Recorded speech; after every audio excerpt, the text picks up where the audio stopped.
like my first or second time ever on that live stream.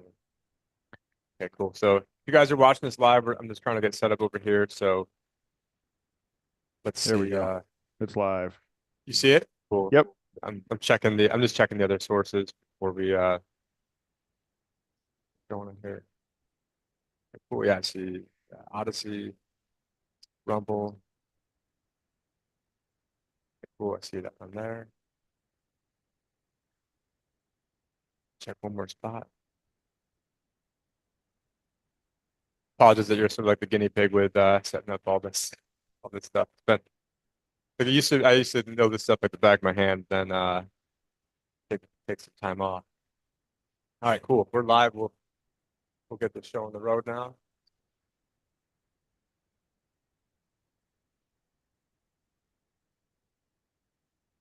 All right. Hi, everybody. Today we are joined by Aaron Day. Aaron is the founder of the Daylight Freedom Foundation. He's also a fellow of the Brownstone Institute and author of the book, The Final Countdown. And I've seen Aaron making the rounds on all different podcast circuits and his audience. Right. He's been teaching his audience about the dangers of central bank digital currencies. Hi, everybody. Today we are joined by Aaron Day. Aaron is the founder of the Daylight Freedom Foundation. He's also a fellow of the Brownstone Institute and author of the book, The Final Countdown. And I've seen Aaron making the rounds on all different podcast circuits and his audience. Right. He's been also known as teaching his audience about the dangers of central bank digital currencies. Hi, everybody. Today we are joined by Aaron Day. Aaron is the founder of the Daylight Freedom Foundation. He's also a fellow of the Brownstone Institute and author of the book, The Final Countdown. And I've seen Aaron making the rounds on all the podcast circuits and his audience. Right. Teaching his audience about the dangers of central bank digital currencies. Everybody, today we are joined by Aaron Day. Aaron is the founder of the Daylight Freedom Foundation. He's also a fellow of the Brownstone Institute and author of the book, The Final Countdown. And I've seen Aaron making the rounds on all the podcast circuits and his audience. Right. Also, thank you to Dan. Teaching his audience about the dangers of central bank digital currencies. Everybody, today we are joined by Aaron Day. Aaron is the founder of the Daylight Freedom Foundation. He's also a fellow of the Brownstone Institute and author of the book, The Final Countdown. And I've seen Aaron making the rounds on all the podcast circuit and his audience. Right. Also, thank you to Dan. Teaching his audience about the dangers of central bank digital currencies. Are you? Everybody, today we are joined by Aaron. Well, I'm hearing there's a huge founder echo. of the I don't know Daylight what's going on. Freedom It's like the Foundation. He's also stream a fellow of is the going on in Brownstone parallel here. And I've seen Aaron making the rounds playing from my. Maybe I've got it playing in my. It's audio. I think you might. Okay, my bad. How about now? There we go. Perfect. Okay, should I just go? Let me just go redo that so I can. So if this gets cut up, we can. I can have one where it's not messed up. But okay, so if you're, let me just try this, guys. Try this one more time. Sure. Yeah, that might be better because I couldn't follow you at all. Okay. Yeah, I know. Yeah, I know what it is. I've got this video mixer, and I have my audio from another laptop going in there, and I was checking to make sure the streams are running, so it was playing without me hearing it. I guess that's probably what's going on. Yeah. But welcome everyone to the Liberty Advisor Show. Today we are joined by Aaron Day. Aaron is the founder of the Daylight Freedom Foundation. He's also a fellow at the Brownstone Institute and author of the book, The Final Countdown. Aaron's been making the rounds in the podcast circuit, warning his audiences about the dangers of central bank digital currencies. And he's also been hosting workshops where he teaches his audience methods and how they can opt out of this coming technocratic digital gulag. And as an avid reader of Zero Hedge, I've seen Aaron's articles on there a few different times. And Aaron is also a friend of Roger Ver, also known as Bitcoin Jesus. And unfortunately, the government, and not surprisingly, is currently charging Roger with a whole host of crimes and is currently trying to lock him up for over 100 years. So we'll get more insight into that and everything that's going on. But I would encourage people to go to freerogernow.org where you can go and sign the petition, because we really need to make sure that he's on that list to get pardoned day one or day two, whenever. I actually just saw Lynn Ulbricht last week, and she seemed to be in pretty good spirits. Obviously with what she's overcome in order to kind of get to this point. It's been just kind of amazing to see where we're at. But it's just one of those things we don't want to get too far ahead of yourselves in terms of what deep state could do to try to take people out. But for anyone that wants to find more information on Aaron, you can check him out on daylightfreedom.org. That's daylightfreedom.org. But, without further ado, welcome Aaron to the show and thank you for joining us today. Oh, thank you for having me on. So, I mean, you want to start by maybe telling us a little bit about what's going on with the case with Roger and, I guess that would probably be the best way to get this all kicked off. Yeah, this case with Roger is an absolute tragedy, actually. And I'll start off with the case itself, and then we can talk about why it's going on later, at least in my opinion, why this whole thing is happening. But basically, Roger wrote this book, Hijacking Bitcoin, which is a phenomenal book that discusses basically the fact that Bitcoin was hijacked in around the 2015 or so time period. And this whole narrative shifted from Bitcoin being peer-to-peer digital cash for the world, something that people use for day-to-day transactions without central banks, without commercial banks, to now what it is today is it nears $100,000. It's now digital, presented as digital gold, something that you buy and hold and never sell. And this book goes into tremendous detail, not from Roger's perspective. It's not like Roger venting about his experience. He weaves in this book with the co-author Steve Patterson facts from the other side. So actual emails and messages from the developers and from the people that were actually involved in this from the other side. So it was a very damning book. And I had interviewed Roger on my podcast, and just 3 weeks later, he was arrested in Spain and thrown into the same prison that John McAfee was in, where McAfee ultimately died. And people didn't even know about it. Like, I guess he was in prison for like a week before it even reached the media that he was even in prison.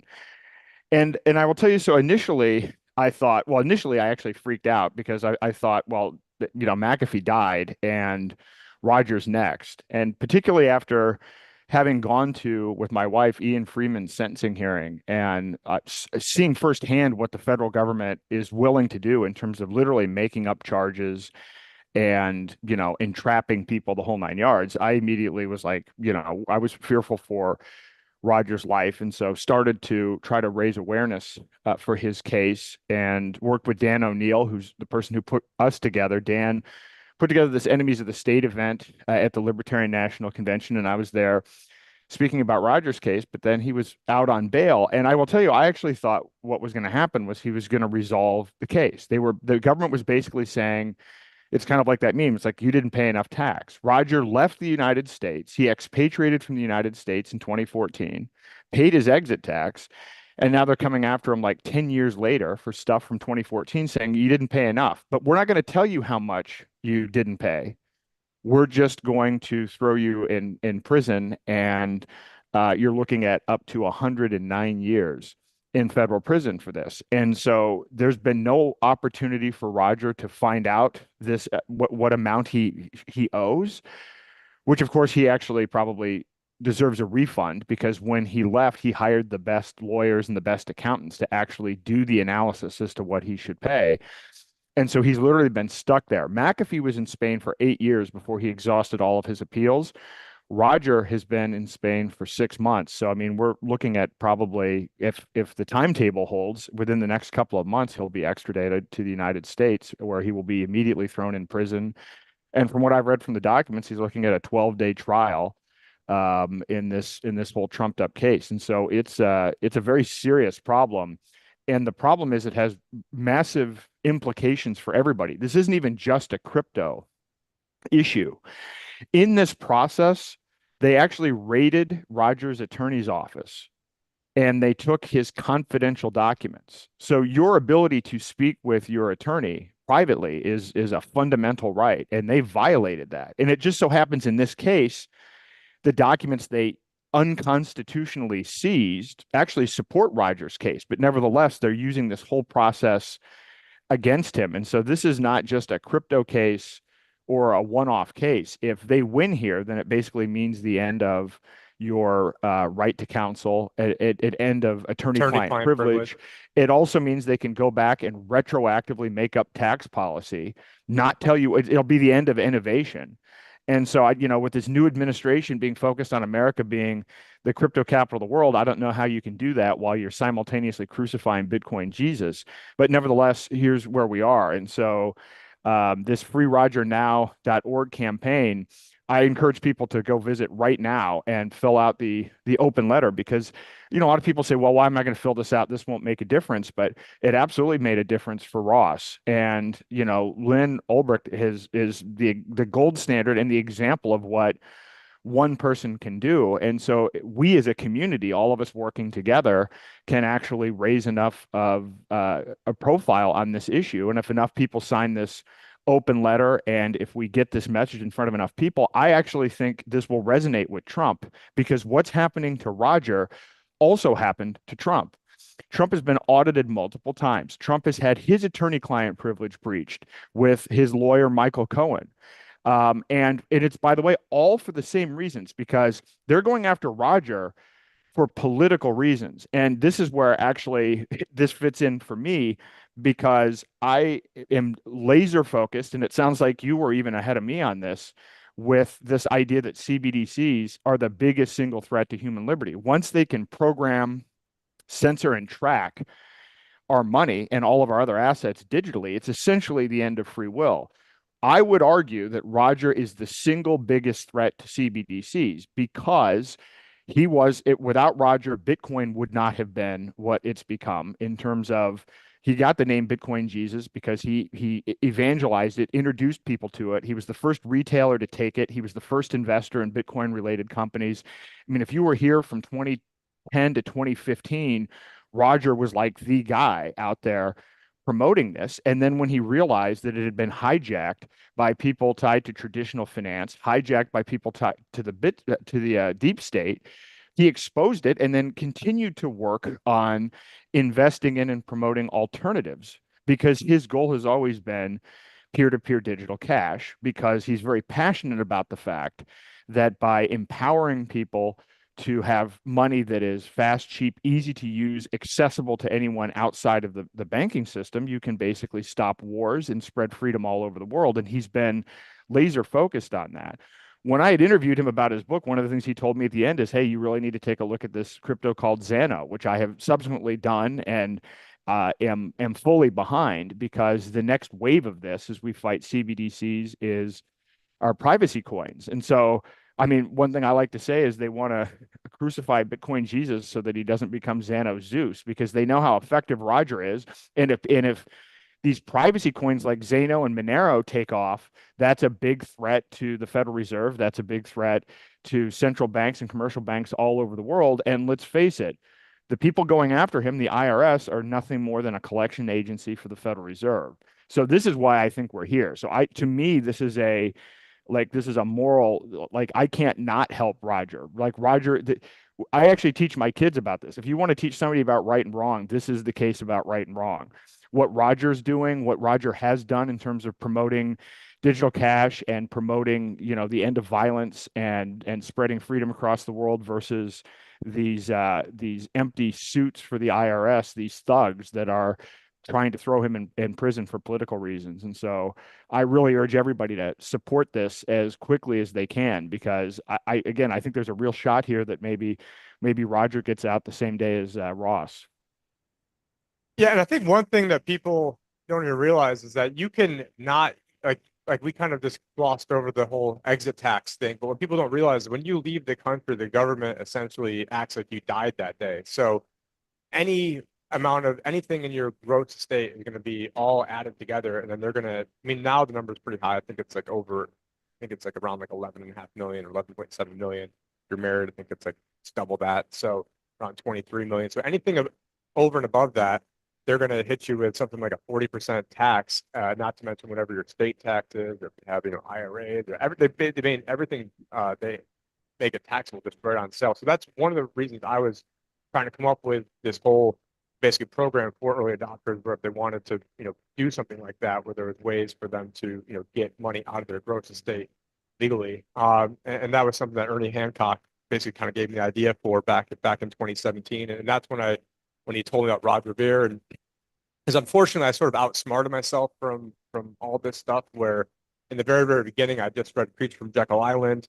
And, I was sort of thinking that, hey, this sort of sounds like the mark of the beast, like around like 2010, like if you could track, trace, surveil, it wasn't really that anonymous. So unfortunately, I outsmarted myself, probably out of like tens of millions of dollars of, overthinking this a little bit or a lot, a bit too much. And then eventually realized, it's the technology, the blockchain technology is eventually going to be used to either enslave us or it's going to be used to free us. And so it really is, sort of like a gun. A gun can be used to kill you or be used to defend your life. And so, with blockchain technology, with Roger being out there, really being, that first guy promoting the ecosystem, one of the things that I also really appreciated about him, and I've only met him once briefly, and that was all on camera. So, I wasn't friends with him, but it seems like he'd be a guy I would be friends with.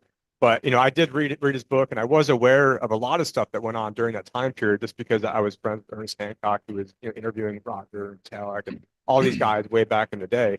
So I sort of did have like that inside baseball what was going on, and when you take a look, and I always do really respect the guys who put themselves out there and they don't really have anything to gain. They actually have a lot to lose from it. So being a huge stakeholder in Bitcoin, he had everything to gain by just going along with, this whole hijacking of Bitcoin narrative and, seeing his Bitcoin bags going up. But yet he was then taking the unpopular side of the things of the equation, showing how Bitcoin had been hijacked. And just kind of coincidentally, as I was first kind of getting into the space, the very first company I ever interviewed for in 2008 was actually AXA, which, and then so then I happened to, and then by doing all this different research, I then, was finding out the Bilderberg Group and all this other stuff. And so I ended up seeing, pretty early on, I'm like, wait a minute, the Blockstream company got their seed funding from AXA, and the head of AXA is the head of the Bilderberg Group, Henry DeCastries. And so you're not making, it's not like that one meme where the guy's showing like a card like going all around. It's like, nope, literally the head of AXA was the 8-time steering committee member of the Bilderberg Group. And so, this book highlights how they went through, they deliberately messed up Bitcoin as a problem reaction solution to come in with their, solution, being the Lightning Network or these different layer 2 levels. And so I can really appreciate the fact that Roger was speaking out against his own self-interest and his own, I mean, not too many people are going to speak on things that's gonna cost them money and that's gonna cost them favor, because a lot of people then were calling him like Bitcoin Judas, or we're doing all these derogatory things. But no matter where you stand on this, I think everybody needs to realize what he's done. And then you also bring up the whole attorney-client privilege, and there's just so many different factors in this case. I'm not I read some of the stuff about it when it first happened, but they also want to get him as if he sold all of his Bitcoin that day, and if it wouldn't have affected the price. So I mean, if you're a major stakeholder in Bitcoin, and you're selling 100,000 Bitcoin at once back in 2014, you're going to tank the entire market. And it's not like Jeff Bezos can just go in and sell all of his Amazon stock at once, or Elon Musk selling all of his Tesla at once, or Bill Gates selling Microsoft all at once. I mean, any one of those actions would crater the market. So the IRS wants to make it seem like, oh yeah, he could have just went in there, in a post Mount Gox world. What was this post Mount Gox? Or was it right around the time of Mount It was like Gox? it was post Mount Gox. So the whole situation with this is why I say I'm not even kidding. They owe him a refund because it's like you say, when you expatriate, it's as if you died, and they sell off. You have to sell off everything that you own. So let's go back in time. In 2014, most people didn't know, including the IRS. The IRS didn't have clear guidance on what Bitcoin was. Is it a currency? Is it an asset? If you're in 2014, you don't know the answer to that question at all. Then the largest exchange has collapsed, meaning there's no liquidity at all for Bitcoin. And so Roger, by the way, Roger probably has, talk about no good deed goes unpunished. Roger probably is one of the only people that actually tried to pay tax on his Bitcoin from that period of time. As I understand it, I think Coinbase issued something like 90,000 letters to people who hadn't paid tax during this time period, kind of retroactively. So like Roger's like the only guy that paid tax. And then he hired the best valuation firm in the country to help him figure this out. So this is 100% politically motivated. And, and again, Roger did everything right to a fault. And there's going to be some information coming out about this shortly that will actually kind of prove and go into more detail on this. So this is 100% politically motivated. And look, I know there are a lot of people that don't like Roger for the block size wars, which, to me, that's just not understanding the situation. But here's the weird thing. If you are a BTC maxi, you better hope Roger wins, because this case, they're going after his Bitcoin. They're not going after Bitcoin Cash. So if this precedent is set, then those very Bitcoin maxis that have animosity towards Roger, they're literally next. I actually was at a conference and ran into somebody that's a senior level person at the IRS, and she actually told me that the number one area of hiring for the IRS, these 87,000 new representatives, is to go after crypto enforcement. So everybody needs to be on the side of Roger, whether you like him or not, whether you agree with him for block sizes or not, because this precedent kills attorney-client privilege, kills Bitcoin, retroactively creates a disaster for the entire crypto space. And frankly, to me, it'll kill innovation as well, because this means, hey, don't ever try to innovate something new, because if you do and you try to comply with the law, we will come after you after the fact, and then we will violate your attorney-client privilege. That's exactly what's going on in this case. And so, but I want to say one other thing. Like, Roger's done the right thing constantly. And I learn more and more about Roger every day, because since I've been trying to bring awareness to this, I've met people from countries all over the world. I was in Mexico at a conference last week. Roger has been in prison before. Roger had a situation where he was involved in libertarian politics. He was selling fireworks over the internet, and he is the only person ever to go to federal prison for selling fireworks. There were major retailers selling the same brand of fireworks that he was selling. And the reason that they threw him in prison was because he spoke out against the ATF. He spoke out against the military industrial complex. He spoke out against war.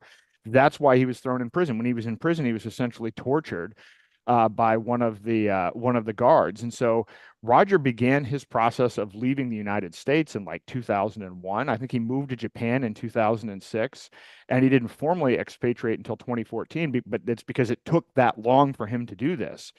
And so he's always been principled. And some people would say to a fault. I say not to a fault. I say we all need to be like this. And we all need to follow the courage of our convictions. But, Roger has supported anti-war causes. Roger was a big supporter of Ross Ulbricht's legal fees. Roger supported WikiLeaks. I'm a fellow at the Brownstone Institute. I've known Jeffrey Tucker for over a decade. I didn't even find out until after I got involved with the Brownstone Institute that Roger was the founding donor and board member.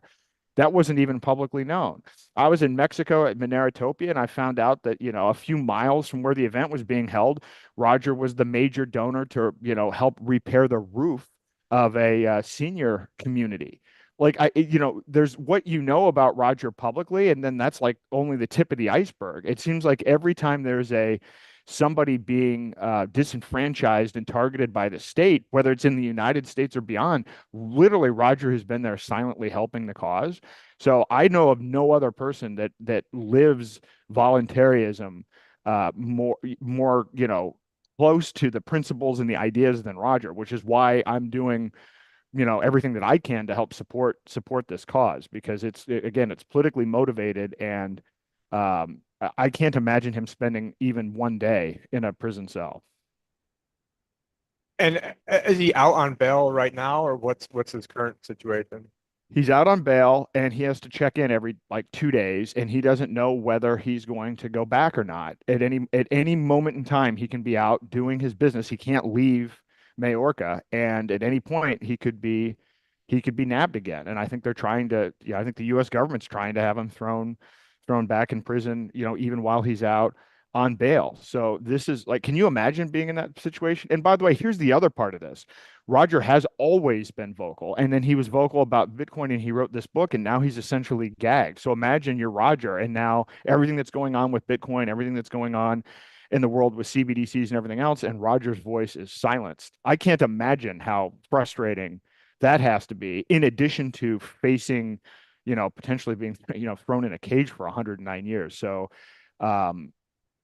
it's a horrible situation. And again, I think that we should do everything that we possibly can.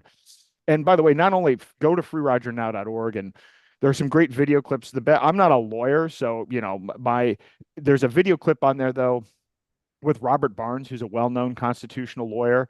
I encourage people to watch that video clip, and there's a timeline on there as well. So this will give you more of the specifics. They're trying to the legal destroy side. him, even though Oh, sorry. Yeah, I was just trying to find that video on the site. But yeah, it's down here, the Robert Barnes one. So that's a great thing, great video clip that puts the legal part in context as well. But here's another tip on this. Share this with people through, yes, share the link, but all of these social media sites now basically suppress any links to external sites significantly. So DM to people. So what I do is I literally go onto Signal, I go into Telegram, I go to my X DMs and my Facebook DMs, and I DM people personally and I ask them to sign, because that's actually the best, most efficient way to get the information out there. And then I actually follow up with people as well, because people are getting bombarded with so much information through so many different channels. But I think the more momentum we get on the open letter, the better it's going to be. And the more, obviously, podcasts like this, and hopefully Robert Barnes and others will be getting it out to the mainstream. And I think we've got a shot, but we've got to be all in. So as far as I'm concerned, we've got like 2 months to make to do everything that we possibly can to get him on the list with Ross. And it really is kind of coming at not that there's ever a perfect time to have the government come after you with a 109-year jail sentence, but if there was ever a time in a situation, in a scenario where you got Trump going in there and wanting to become, everything to everyone in terms, especially in the crypto space, this might have been pretty fortuitous of the timing of this. So that way didn't have to spend, I forget if it's 11 or 12 years like Ross has been in jail. And then look, and for everyone that put their name to the Free Ross petition, that's a much bigger sort of ask, in terms of, the things that the government was alleging that he was doing versus, what Roger is alleged. And what has the government even said how much he owes in taxes, or have they even had an amount that he allegedly ducked? No, and Roger is asked. Roger's like, hey, let me know if there's like Roger, I think his approach has been, listen, I hired the best people to help me figure out what I owe. Tell me what I did wrong and give me an opportunity to, respond to it or whatever. And they've given him no opportunity. So he's literally been sitting there for over 6 months, making literally no progress. There's been no progress on the case whatsoever. And he has no idea what he's facing. And so, again, and let's remind people, he's not a U.S. citizen. He hasn't been with like 9.5 years, like almost 10 years. And so wasn't there like a 10-year statute of limitation? And then they basically came after him right before the 10 years was up. Also coincided with his book coming out. I remember hearing, I think he was on earnings show, and then like a day or two later, they ended up going after him. So, and then as soon as they went after him, actually, I went on Amazon and bought the book that day. And even though I thought I knew quite a bit about what was going on in the Civil War, there was even a whole bunch of stuff I didn't know that was in the book. And I think it's on Audible, and there's all different places.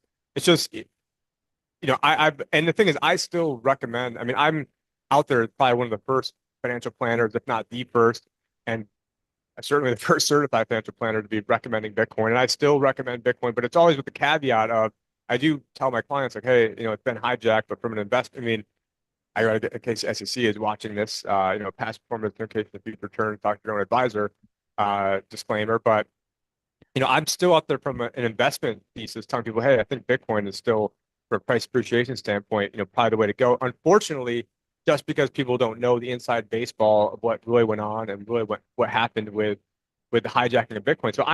So even though some, Bitcoin maximalists might be like, oh, screw these guys, they're out here just Bitcoin cash guys. I mean, I've, probably have almost more client money in some of these Bitcoin, just Bitcoin itself than pretty much anybody in terms of other advisors.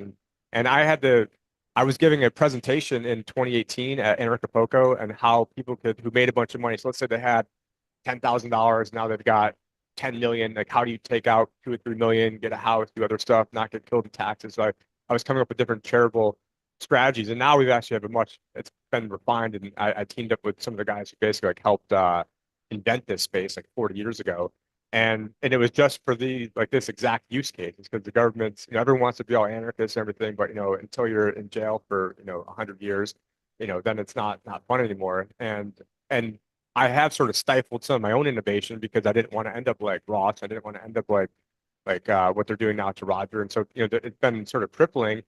And and it takes big guys like, Grayscale and BlackRock having to spend, like $100 billion to sue the SEC to do certain things.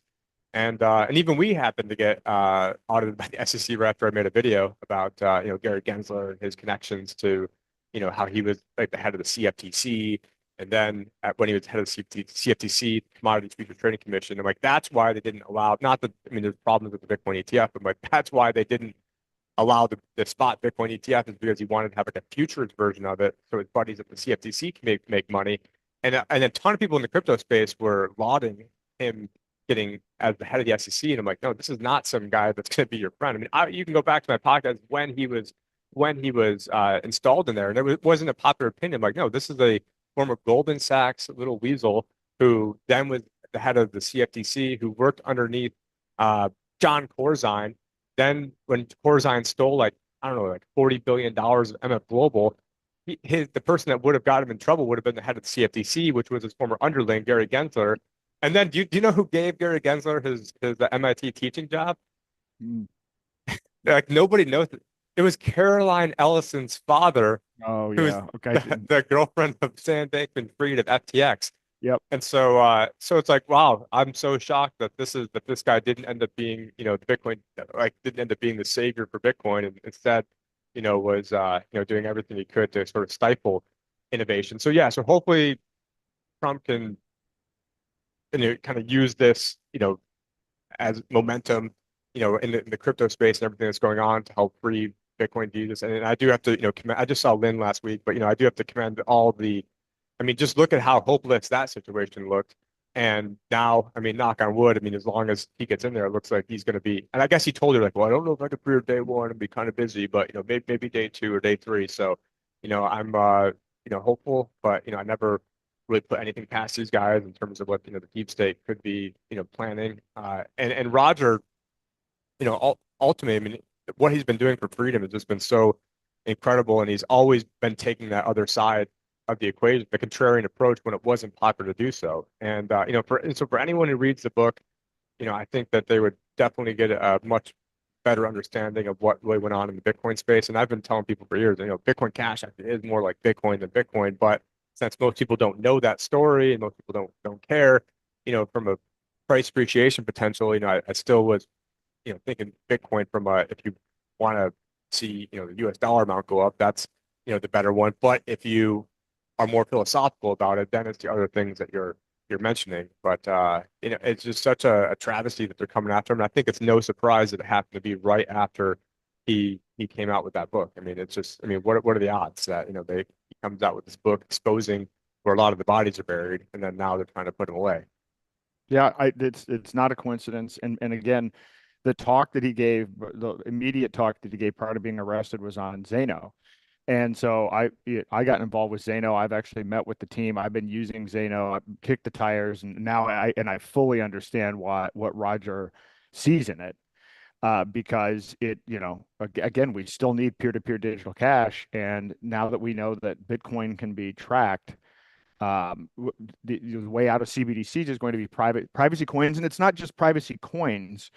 They're going to tokenize our non-monetary assets. They're going to You want tokenize to our maybe explain stocks. that to people who maybe aren't in the crypto space, what the privacy coin is versus Bitcoin, just for people that maybe like a layperson who isn't in the crypto space. Sure. So it turns out that Bitcoin is it's a ledger of transactions, and every 10 minutes, new transactions are added to the ledger, to the blockchain.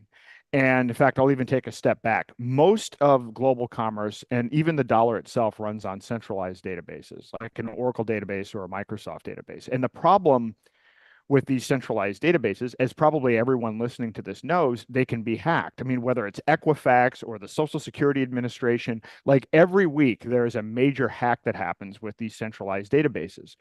Centralized databases are not secure. People can go back in and you can wipe out the database. You can go back in and reverse the transactions. People have control and can manipulate the data. And these databases, these central databases, are the proof of transactions, right? If you have a piece of paper that says, here's my transaction, and you lose it, well, what are they going to do? They're going to recreate it. They're going to print it out of a database. And so there's something like $1.5 trillion in lost economic activity each year due to problems with these centralized databases. Bitcoin solved that in a way because the database is no longer centralized. It's a decentralized database. It's a distributed database. So tens of thousands of people have copies of this database, and every 10 minutes, new transactions are being added to it. But you can't, it's immutable, meaning you can't change it. You can't go back and reverse any of the transactions. So in some respects, this is a great idea because it gets rid of the security problems with centralized databases that causes all of this economic damage. The problem is, rather than being something that's anonymous or private, the opposite is the case. Tens of thousands of people have copies of everybody's transactions.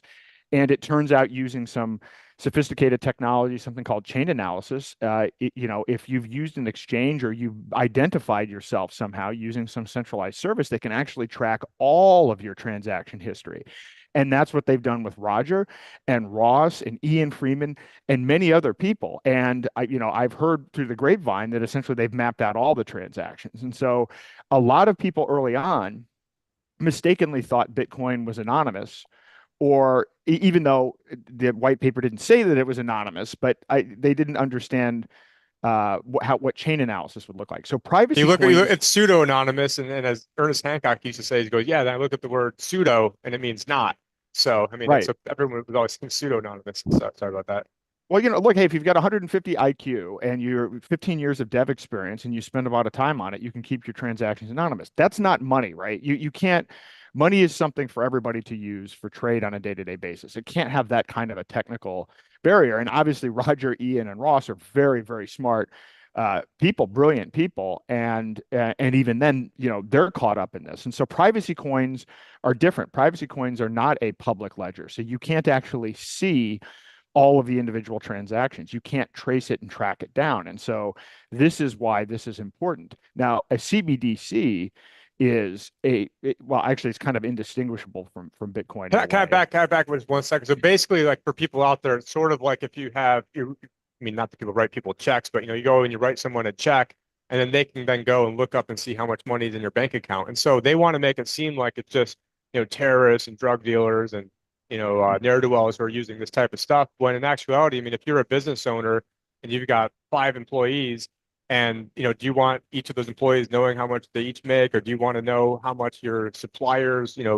widgets that you're buying from, XYZ company, what the price is, so that way, competitors can undercut them. So, I mean, businesses would want to be private, just like if you're going and, you want to go donate $10 to somebody, you don't want to have to go let them know how much money's in your bank account. And so what people don't realize with Bitcoin, I mean, a lot of at least like newcomers is, if you have that address, the public key address, you can go look up and see all the activity that's ever gone on. Now, if you don't know, and because of these chain analysis tools, and because of, now with AI, I mean, it's going to get to the point where, they're going to, there's nowhere to hide on all this stuff. And so that's, privacy is a fundamental right, and they want to criminalize it and make it seem like it just, is drug dealers and terrorists. And when in actuality, if you want to shut down the thing that drug dealers and terrorists are using, it's the green screen right behind me. It's the dollar. That's what the terrorists are using, the dollar, and that is the ultimate, S coin. But sorry about that. You're talking about CBDCs. Well, I was going to say, yeah, privacy is a right, but by the way, this is a big problem. So, I mean, it's actually it's the Fourth Amendment, right? This is a right, and it's not that people are trying to hide something, but depending on how much big, people have been kidnapped and murdered based on, once you if you know that this person next door has $10 million worth of Bitcoin, people have used that to physically harm people. So we shouldn't have to defend privacy. It is a right, but I will say this, what people have to understand with CBDCs is the whole purpose of this is ultimately to be able to control your behavior, to be able to program money. So if you're sitting there saying, well, this is only something that people dealing in the black markets would use, listen, if you want to buy red in the future, if you want to buy red meat, if you want to buy organic vegetables, if you want to buy a gun, which is still your Second Amendment right, there are all kinds of banks, there's this thing called Operation Choke Point 1.0, where basically a number of categories of businesses were denied access to banking services, even though the businesses that they were in were completely legal. So the end game for CBDCs is a single global digital currency backed by energy credits tied to a social credit system that basically looks like the UN Agenda 2030 17 Sustainable Development Goals. It is entirely about control. And so once you understand that, privacy is not only a right, it's an absolute necessity, or otherwise we are literally looking at complete and total enslavement. So this is why this has become incredibly important for me. I actually stopped using a personal bank account in 2019. So I've been living off crypto, gold, and silver for the last 5 years. And actually, since Roger pointed out Zano to me and I started digging into chain analysis a little bit more, I've actually moved 100% into privacy coins because to me, this is the way that we stop CBDCs is by having something the government can't come in and track. One of the problems with Bitcoin is because it's on a public ledger, they can actually say, well, this Bitcoin is on a blacklist, this Bitcoin is on a whitelist, and you can't spend these, or the merchant accepting it might have some criminal liability, which means that it's no longer fungible. One Bitcoin doesn't equal one Bitcoin, which is the fundamental property of money. So this is a very serious issue and a serious problem that needs to be addressed, which is why I've been so interested in privacy coins. But it doesn't stop with privacy coins.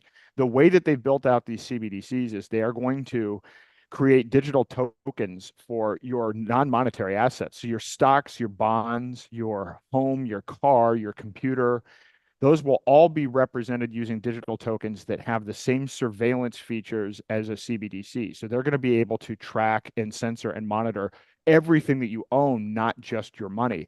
And this isn't a conspiracy theory. This is literally what they're building. It's called Regulated Liability Network. It's one of three of the main US CBDC pilots that works in conjunction with Project Hamilton, which is the US retail CBDC pilot. But it's not just America that's doing this. Europe is building one of these.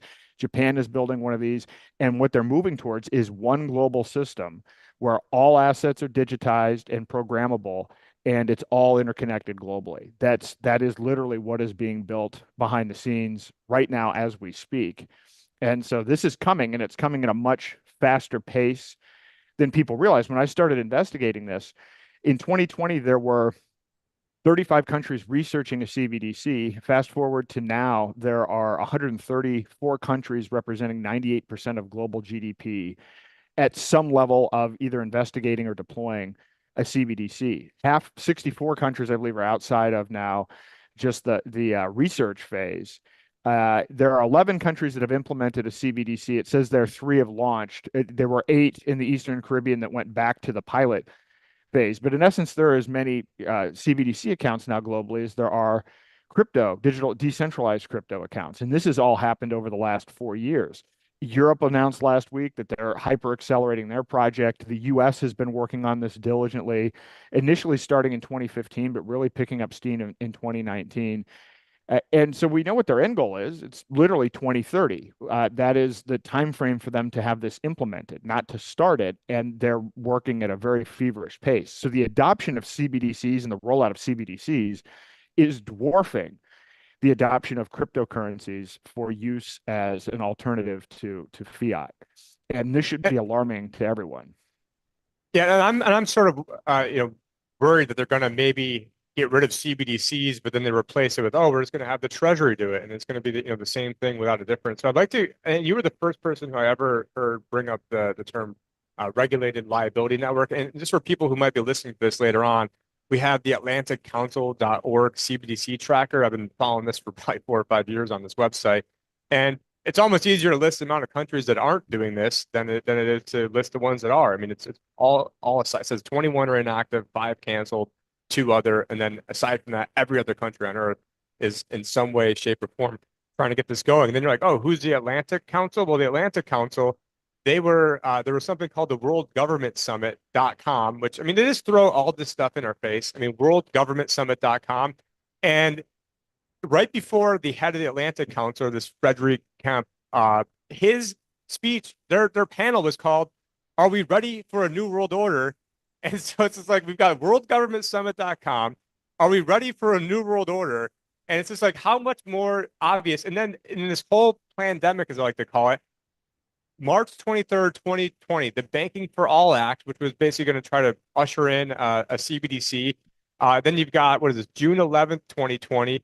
Don't worry, it's inclusive banking during a pandemic using Fed accounts and digital tools to improve delivery of stimulus payments. And then you got Pippa Milgram, who's an economist with the government. Her dad was one of the advisors for Nixon when Nixon got us off the gold standard. But here she is saying we are on the brink of a dramatic change. We are about to abandon the traditional system of money and replace it with a new one, digital blockchain CBDC which will give us greater clarity over every single transaction. And of course, you've got, then Klaus Schwab's talking about, needing brain scans to go across borders and, just all sorts of stuff. And it's just, absolutely wild what they're planning. And, and I could see this, and I think a lot of this whole pandemic and actually probably should watch it because this video will get taken down off YouTube. Maybe I'll cut the YouTube feed so we can talk about this part because I've been sitting pretty much at 2 strikes on YouTube for about the past 4 years, and they just took down my last 2 videos on there. My other co-host at the time, John Snyson, what we saw what was going on is that in September, right around September 19th, 2019, the entire system was melting down. The financial system was melting down, and what was called the repo crisis. Yep. And even I think Mark Edge had me on Free Talk Live to discuss that. And what was really going on is that traditionally at the banks used to have to keep 10% in reserves. So if your bank had 11%, another bank had 9%, and the bank that had 11 might lend an extra one. So the bank that had 9, so they all get up to the 10%. Well, actually, after the whole pandemic, they actually suspended that. So banks didn't even have to have reserves, which sounds crazy, but it's true. But that bank that had 9%, which rhymes with potentially JP Morgan Chase, is allegedly, they decided not to go to the Federal Reserve discount window where they could have borrowed at like 1.25, and they chose to go to another bank and get it for like an annualized 10% interest rate. And so because they didn't want to expose who they are. So if you are going to, if you're a bank and you go to the discount window, you're sort of giving yourself like a scarlet letter that you're in trouble, and it's sort of like a big red flag. And so they didn't want to do that. And so they were choosing to borrow at a 10% interest rate. So I think everything that went on in 2020 was a big cover up for this because all of a sudden they got to flood the market with trillions of dollars. And the very first draft of the CARES Act, the Maxine Waters version of that bill, it actually called for giving that $1,200 stimulus payment out basically in like a Fed coin in a digital coin. And we were out there making videos talking about like digital weaponized programmable money that that expires. I was having headlines like that, in 2020, and I just intuitively have always thought this was sort of going to be the attack vector. And one of the very first time I ever gave a speech on anything was like a whole bunch of normies at like a networking thing, and I would probably shouldn't have done it. And because when you find out about this stuff, you just want to go and tell everybody and be the Paul Revere. So I remember, you know, talking about all this stuff like in 2010, and they're not calling it CBDC then, obviously. And someone's like, oh man, it sounds like you just ripped off the Book of Revelations. I'm like, I've never even read the Book of Revelations. But, you could see that, you know, the attack vectors of what they're going to do. And what better attack vector than to have your money being with track, trace, surveilled, that they can turn it off. I mean, there's that quote by the head of the Bank of International Settlements, Augustus Carstens, and I've got it somewhere in my presentation, but this is the guy that's like 400 pounds, and he's over here. It's funny because at one point he was giving a conference on food price inflation. And I'm like, do we really have a guy that's the head of the central bank giving the speech on, but his quote is, "We don't know who's using $100 bill today, and we don't know who's using 1,000 peso bill today. The key difference with the CBDC is the central bank will have the absolute control on the rules and regulations that will determine the use of that expression of central bank liability, and we will also have the technology to enforce that, aka they can shut you off, they can turn off your money. And if you can turn off your money, and that's really also, I think, a First Amendment issue. I mean, money, I mean, especially even like basically Bitcoin at its core is math. I mean, if you really, not Bitcoin core, but I didn't mean to say it that way, but Bitcoin at its fundamental base level is ones and zeros, is transmitting data. I think it's a First Amendment issue. And it's like, if they want to ban that, then, they're basically banning math, which maybe they've already done with, Common Core and everything else they've got going on. But yeah, no, I really appreciate you out here because the last 2 years, I was myself getting ready, having, building out a homestead and food forest because I thought we were close enough. And then that's right around the time you were pushing out. So I've had a bunch of people ask me, like, Aaron Day, and, he's been doing great work. And so, I appreciate you, really kind of out there. But, I wasn't paying attention to it as much the past year or so.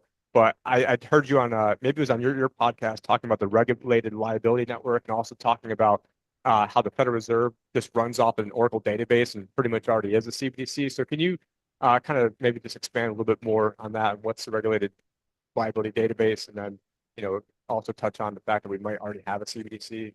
Yeah, I'm writing a new book about this because I've learned so much just in the last year since I wrote the first book, and then just being out there. And then I did a deeper dive because every time I do an interview, right? So when I first started doing this, nobody knew what a CBDC even was. So the first question somebody would ask me is, well, what is a CBDC?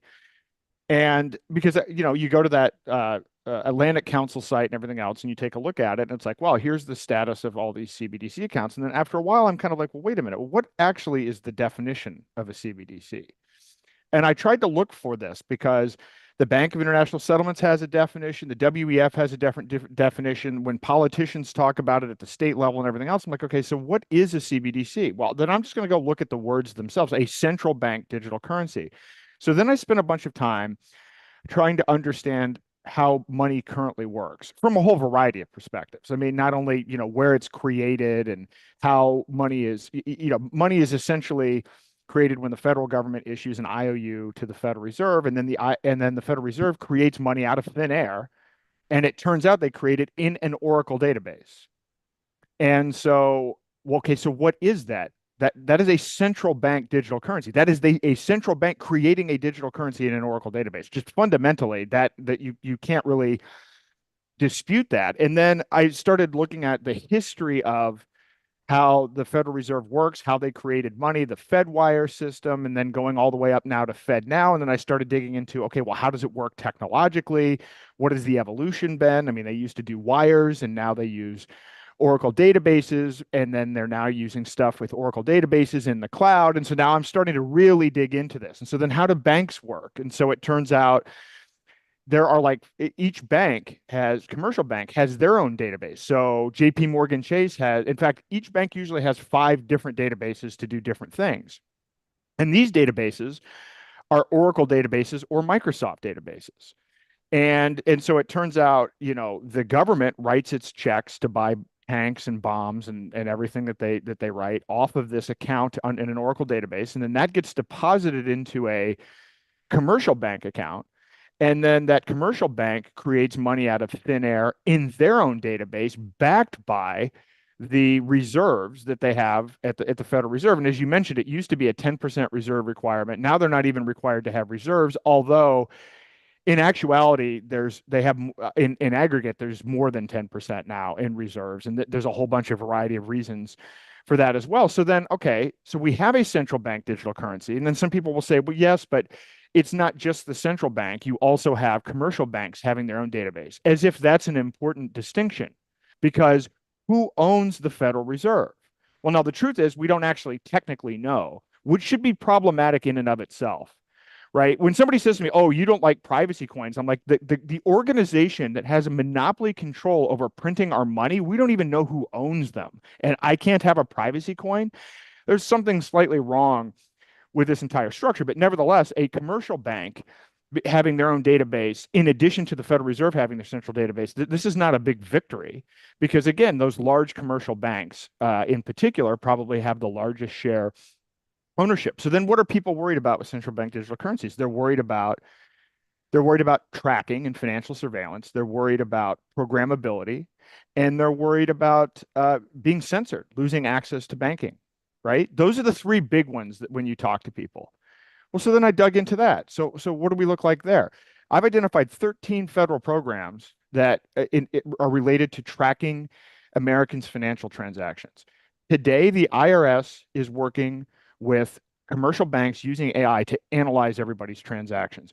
When you read the terms and conditions of your bank account, you will find 4 really interesting things. They can cancel your account without cause.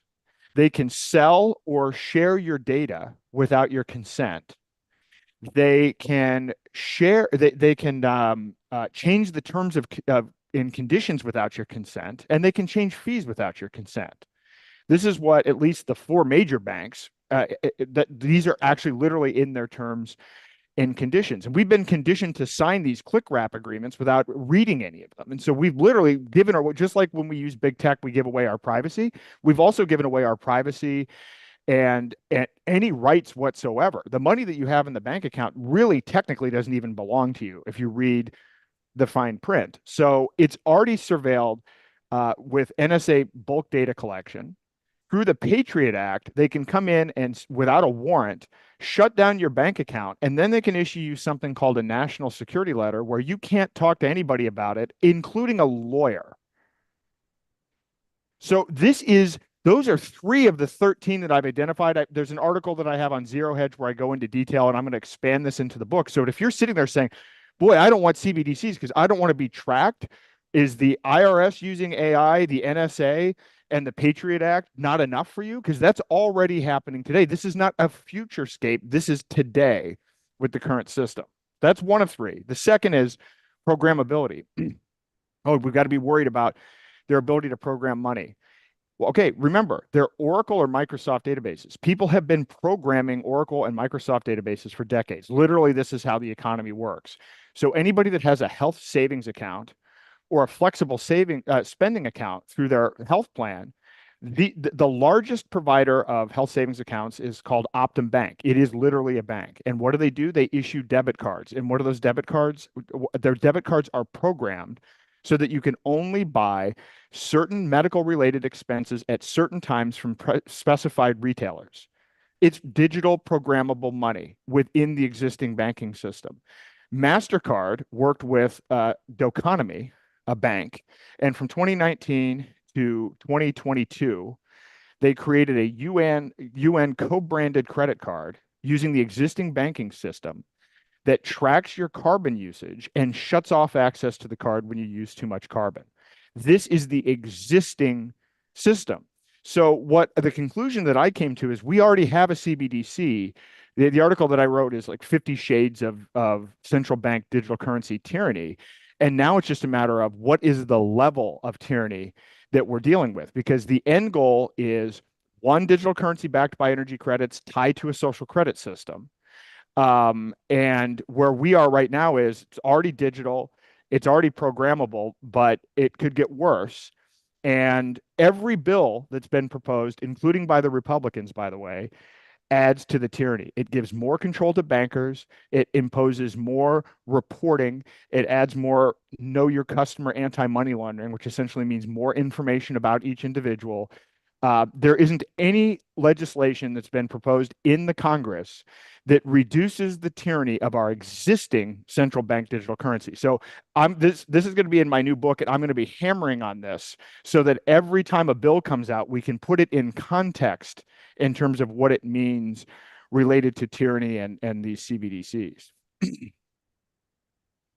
Yeah, it just seems like, and I'm so glad that, people like you are out there, blowing the whistle on everything that's going on right now, or just, air horning, I guess maybe is a better way of putting it, of just really, letting people know what to be afraid of. Not, I don't think we're afraid, but, the past couple of years, I mean, you see a lot of people, and I've been in the alternative media space for a while, but you see, they get us distracted by all these different political football issues, like this person said this and this person said that. And I'm just like, what, none of it matters.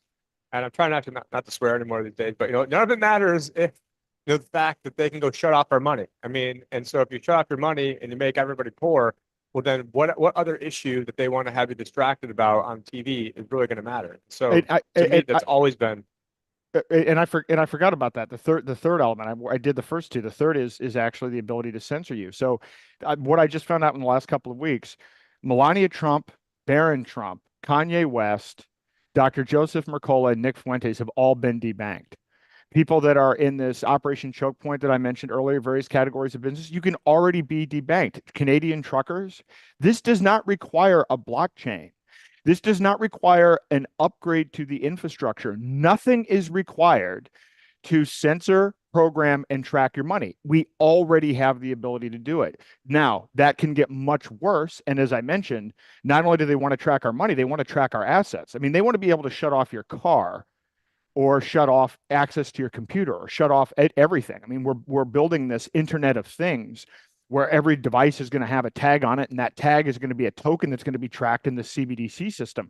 This is already being built. Like an internet ID to go online, or with like WorldCoin, they want to scan your retinas and then have that be some sort of digital key to go online. I mean, it's just you can see that this tyranny set up a mile away, which is one of the reasons why I'm skeptical on Elon Musk. But I guess he's letting us go out live in X. I'm appreciative of everyone who's watching this, because I've been so shadow banned everywhere else. It seems like I just jumped back on here and thank you for sharing it with your audience because it looks like we've got a decent amount of people watching right now. But and what really kind of got me, I guess, like into this whole space is I had at the time I was really 2017 or no, sorry, not 2017. It was 2016.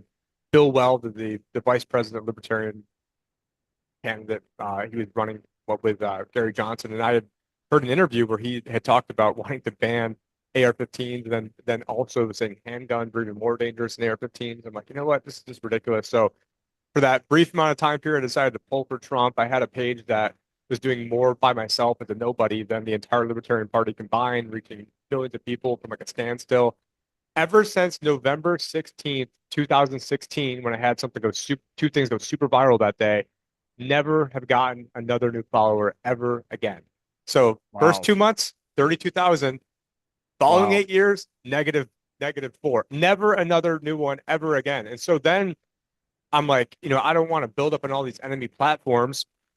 So okay, what other options are there? And then I heard an interview with Vitalik, and then it was one with Ernest Hancock. Then I'm like, wait a minute, you can do more with Bitcoin than just trade fake money back and forth, and you can do. And so in a roundabout way, it was actually discovering about Ethereum and discovering that okay, you can have a decentralized platform, hypothetically, where there is no one door for the FBI to kick in, or for there is no way to kind of shut it down easily. And unfortunately, I think one of the byproducts of Elon buying X is now that you've had that whole sort of decentralized social media movement has basically died and it's completely gone away. But we ultimately we don't need to have one person as the god that we need to, which actually I guess in Hebrew Elyon means like the Most High God. So I mean it's kind of coincidental, but in a way, it was this censorship that got me turned on to Bitcoin. It's like, hey, if they can go and turn off my, and it wasn't about me and the dopamine hits or getting likes. It was about, I was putting out a bunch of hardcore information, and then I've been completely shut down. And then I joined Josh Segerson at World Alternative Media. And then we got kicked off YouTube. And then when I was briefly on We Are Change, that was right when we got demonetized. And then that was it's just like I've just seen this happen so many different times, and now I've Yep. seen a lot more like, maybe I should have not been so hardcore or not. But I just saw, I was really trying to stop World War III back then with, thinking that Hillary was going to get us in. But that was before I was, more voluntarist anarchist, before I went down that path. It was very, very shortly thereafter. But when you get your whole voice taken away, which is why I can, emphasize what's going on with Roger right now. I mean, it just sucks when you've got, information that, you want to share with people, especially knowing that there's information, like people like you and me have that, if someone just coming up, it's going to be very hard for them to ever get that because, you could go on YouTube back in the day and go and type in Federal Reserve and you'd see James Corbett, Century of Enslavement being like one of the top links. And now you can go type in James Corbett, Century of Enslavement, and you can't even find it. I mean, so you can know what you're looking for and can't find it. Yep. Whereas before it would take you down all these different rabbit holes and it's just, the people today, you really anyone coming up, you can't really get that same experience. And just imagine how much worse it could be, a few years from now. And so, it's either like a put up or shut up. It's like we all hang together or hang separate type moment. And, just because Trump won doesn't mean the day is safe. This means there's, a lot of attack vectors that these people are going to use. And I think the biggest attack vector is shut down your communication. I mean, they shut down Trump's communication and so what more warning do people need that, this is something people should take seriously? Because the next step is shutting it down through a CBDC. But I could see them maybe like the Treasury doing it. And then it's like, oh, it's not a CBDC because, the Treasury is doing it or the banks issue some sort of. Oh, no. So look, so here's what's going to happen. So again, I'm arguing and I will make in my book and I will make it like a DEFCON 5 style chart. So it'll be easy to understand where we're at. We already have a CBDC, but this is the frustrating part. The Republicans are going to present this as we're not going to have a CBDC. We're going to have bank issued stable coins. Well, what is a bank issued stable? It's digital program. A JP Morgan digital currency is not in any way, shape, or form any better than a Federal Reserve coin. It actually doesn't. It isn't different in any of Especially when the JP Morgan basically created the Fed. So Exactly. So it isn't any different to do that. But when you read the legislation, and I unfortunately I do read the legislation. Look, Cynthia Loomis with these laser eyes. I do have to say, look, we have fallen off track. If Nancy Pelosi went on television and held a press conference and said, We're going to have the federal government buy my investment portfolio and hold it for 20 years with taxpayer money. People would be writing, what do you think this Bitcoin strategic reserve is? It's exactly what the Bitcoin strategic reserve is. Oh, and what's the base of the Bitcoin strategic reserve? Ross Ulbricht's. That did the 200,000 Bitcoin stolen through civil asset forfeiture.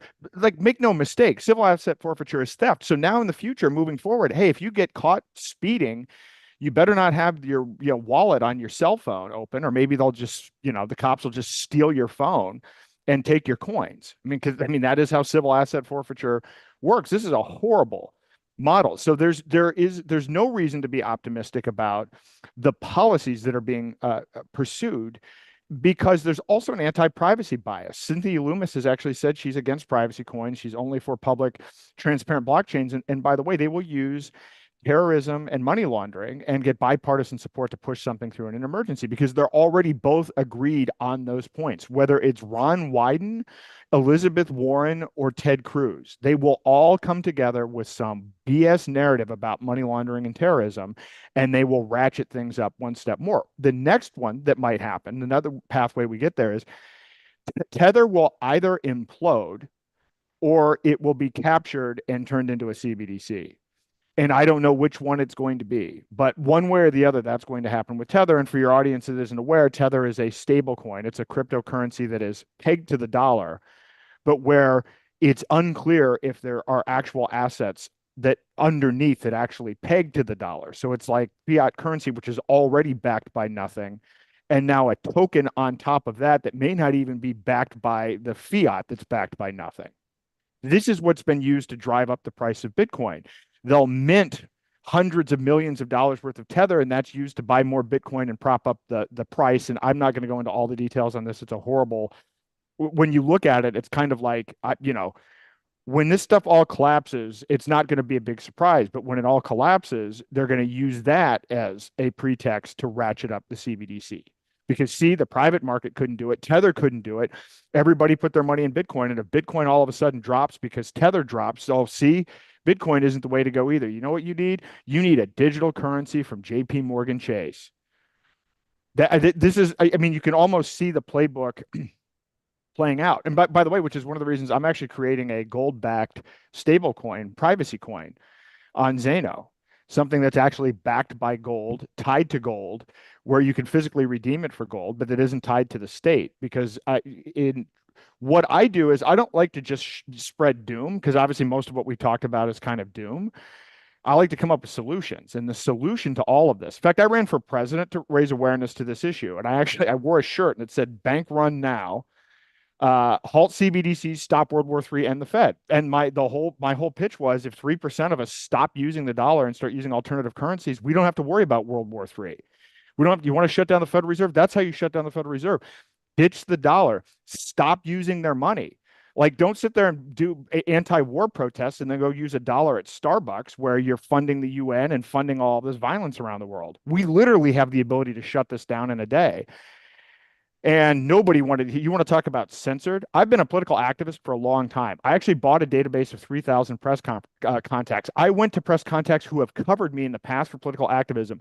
Not one person would cover my political campaign on this issue of exiting the dollar. That is how frightening. And I've talked to other people like Chris Martinson. You talk about the Federal Reserve, you talk about CBDCs, that is still shadow banned. That is still shadow banned even on X. Because this is the ultimate threat. This is why, in my opinion, Roger again is in the position that he's in, because he is a real threat to central banks all over the world, because he has been effective at getting people to adopt decentralized currencies, and he's ahead of the curve, understanding what is necessary technologically, given where we are today, not in 2010. And he was out starting to evangelize that. And that in conjunction with hijacking Bitcoin, in my opinion, is why he's in the position that he's in Spain, which is why we all have to support him. I mean, 100% to me, this is the most important activism that anybody who's interested in freedom can do, is to support Roger right now and to get the word out about this and to sign this open letter. I truly mean it. And nobody would even know what I'm talking about now were it not for the Brownstone Institute. If I wasn't at the Brownstone Institute, nobody would be hearing this. Zero Hedge wouldn't be, covering my articles. I would not have a platform to talk about this. And, and then again, finding out Roger supported that as well. And so this is hugely, yeah, I wrote an article. If you click on Zero Hedge there, you can see the article that I wrote about this, which goes into some detail about the case itself, but also who Roger is as a person. Because this something this pisses me off. I will tell you this uh, when I was sitting in on Ian's case as well, they tried to make Ian out to be a whole bunch of different things. They tried to hold him responsible for what one of his customers did. The way that they painted him was completely false. And Roger Trapping can't him. entrapping him, and with Roger it's the same thing. So Roger can't speak for himself. So what are they going to do? They're going to try to make it like, oh, rich guy leaves the crypto bro leaves the country and doesn't pay taxes, not, guy that's been funding all of these organizations to stop war and to stop violence. And look at what the Brownstone Institute That has was his done. bigger crime. That was his bigger crime That's than the his bigger crime. taxes. He helped support WikiLeaks. He helped support Ross. But the Brownstone Institute, when all of these Beltway libertarian groups like Cato and everybody else were on the wrong side, literally, of lockdowns, Jeffrey started this. And so this was the only organization speaking the truth about lockdowns, about pandemic planning, about mandates, and now about CBDCs. Literally, I mean, and the group has absolutely grown. But what is the basis of the group? Jeffrey sponsors fellows like me, people that have been silenced, people who have lost their jobs, people who have lost their families, people who spoke the truth and that have literally no recourse and no outlet, but also won't stop telling the truth. That is what Brownstone is. And that's what Roger has started. So if you shut down Roger, you are shutting down the apparatus of truth speaking and fighting tyranny. That's how important this is to me anyway. There you are at the cover of Brownstone Institute, one of your, actually, it looks like it's the same article, but Same article. Yeah. yeah, it's just been, at least now, I mean, it's sort of out there, and I wouldn't say at the forefront, but, certainly now compared to 40 years ago, there's a lot of people, more people who are aware of this, and you're getting, I've heard some people say, oh, well, did you hear like Vivek Ramaswamy told Trump about CBDCs? I'm like, why is Trump just now finding out about CBDCs? Like, it's like why is he just now But discovering this stuff? by the way, on that, so Vivek read my book. He literally read my book, and I hounded him, and we had three conversations about it. And in New Hampshire, the night before the primary, he sat down with Trump because it was still contested, and said, you need to come out against CBDCs because Wow. New Hampshire has all of these free staters, and this is an issue, and this can actually flip the thing. That actually was the reason that Trump So came out. indirectly, basically, you're responsible for that too. So that's pretty crazy. Which by the way is problematic because now people are complacent. I was worried about it actually even when it happened, because now when I talk to people before that happened, everybody was worried about CBDCs. Now, I mean, I was at an event. I can't disclose any of the details about it, but it was just basically an event polling people about what they thought was going to happen based on election outcomes. And had Harris won, 100% thought CBDCs were going to be an issue. And if people thought if Trump won, it was like less than half thought CBDCs would be an issue. So now Trump, and I see this. Well, Trump said he'll never allow a CBDC. So now they've closed off the issue.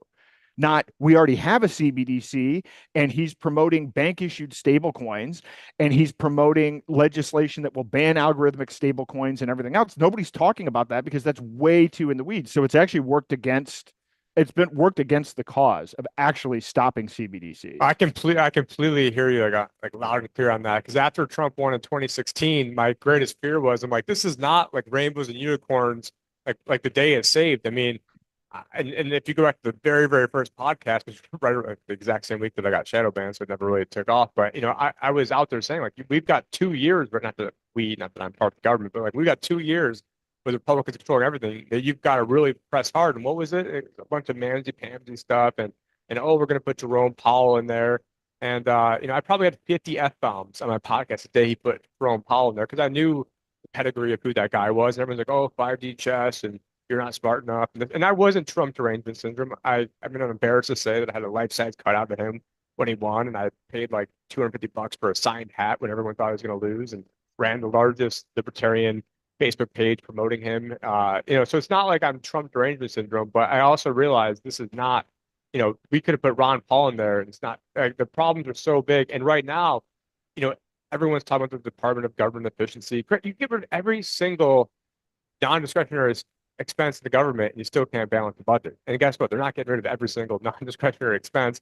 And for me, if you're not talking about getting rid of debt-based money, you're not talking about getting rid of fractional reserve money, then what are you talking? Then you're just wasting everybody's time. And okay, it might be a little bit better off for 4 years, but then or 8 years. But then what's going to happen when the next guy's in there, the next girl's in there? It's just we're like everything's going to be undone, and it's just going to be and yeah, I'm glad that at least shows like the ethos of like where people are going, and that we're not pulling for Harris. And I was actually on record at Anarchapulco in a PowerPoint in 2020 saying the election's going to be stolen. This is why it didn't happen in 2016, why it's going to happen this time.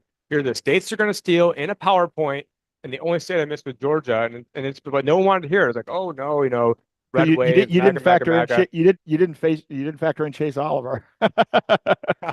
Yeah, and that's actually somebody that I have not paid attention to any of the libertarian politics this last go around. Dan told me, who he was, and I, just read some stuff that he was for like pro-trans kids, and I'm like, no, I'm not giving any attention. I'm not even going to say his name, and not to mention, with a name like Chase, and I'm thinking, J.P. Morgan Chase, and I've heard he also doesn't like, I've heard he also doesn't like Ron Paul. So I'm like, right, they pick a guy, a standard bearer who doesn't like Ron Paul, who wants trans kids to be a drag queen story time. But you know what? In the interest of trying to free Ross Ulbricht, it's probably the best thing that could happen for Ross is, having that clown uh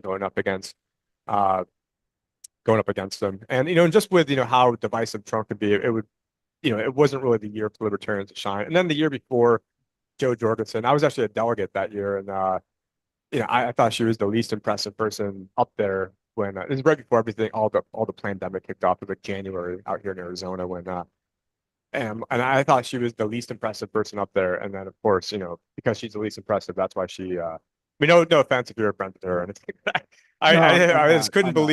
believe it's just like and for me, like I'm against the voting and everything, but I would want someone up there saying, hey, this whole thing's rigged, it's all a scam, don't even vote for me.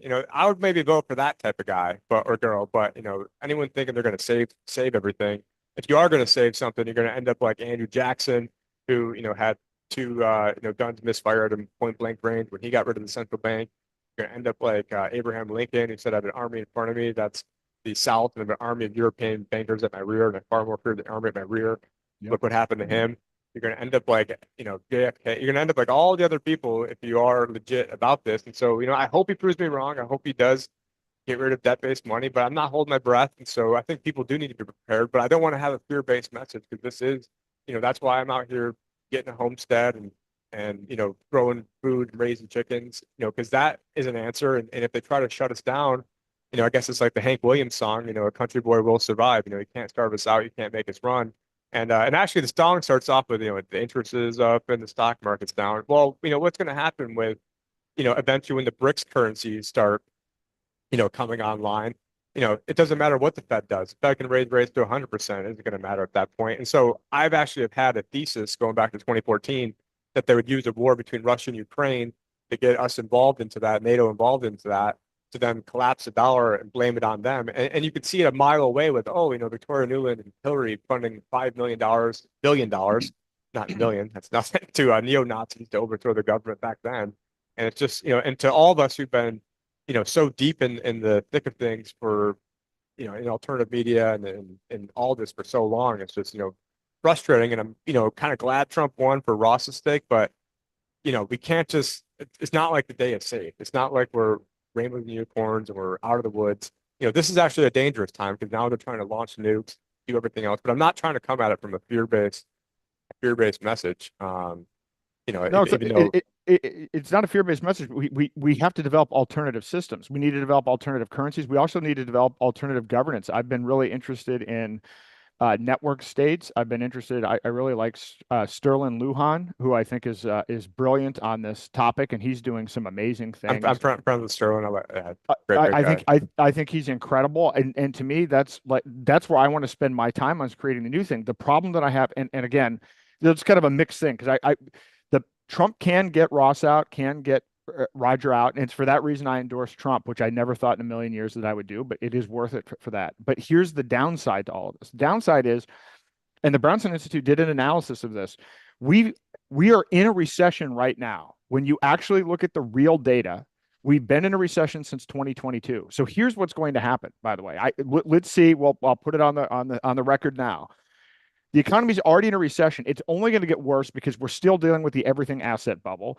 Vivek and Elon have no power. This is an advisory only capacity. Whatever it is that they recommend, most of it won't be implemented. Some of it will be implemented. So there will be some cost savings, none, not even close to what they are predicting. And when the economy collapses, capitalism and austerity will be blamed, and it will be an absolute catalyst for accelerating technocracy and accelerating tyranny.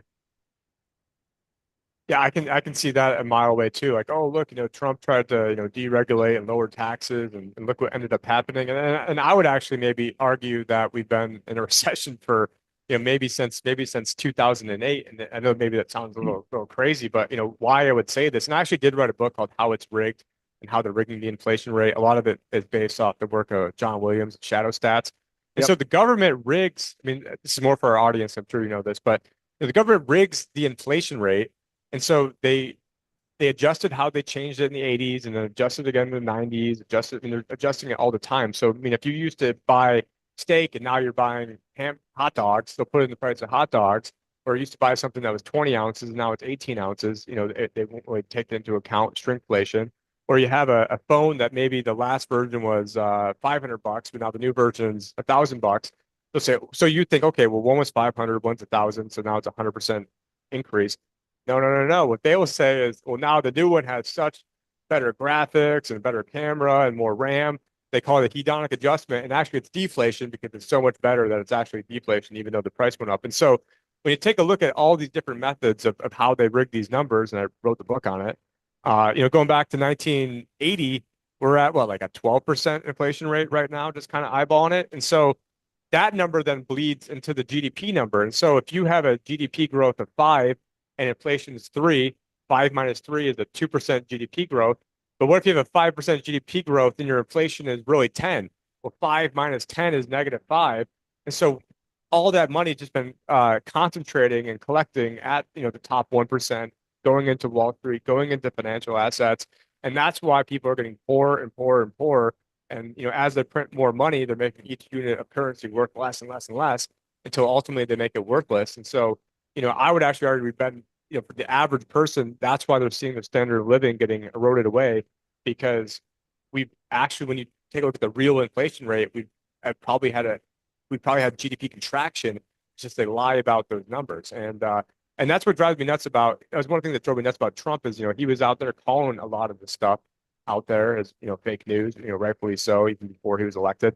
But then once he got in there, like, oh, like, big fat ugly bubble, but oh, it's my big fat ugly bubble now. And like, look how great the unemployment numbers are. Well, they rigged the unemployment. It's also in my book how they rigged the unemployment numbers. They rigged the inflation numbers.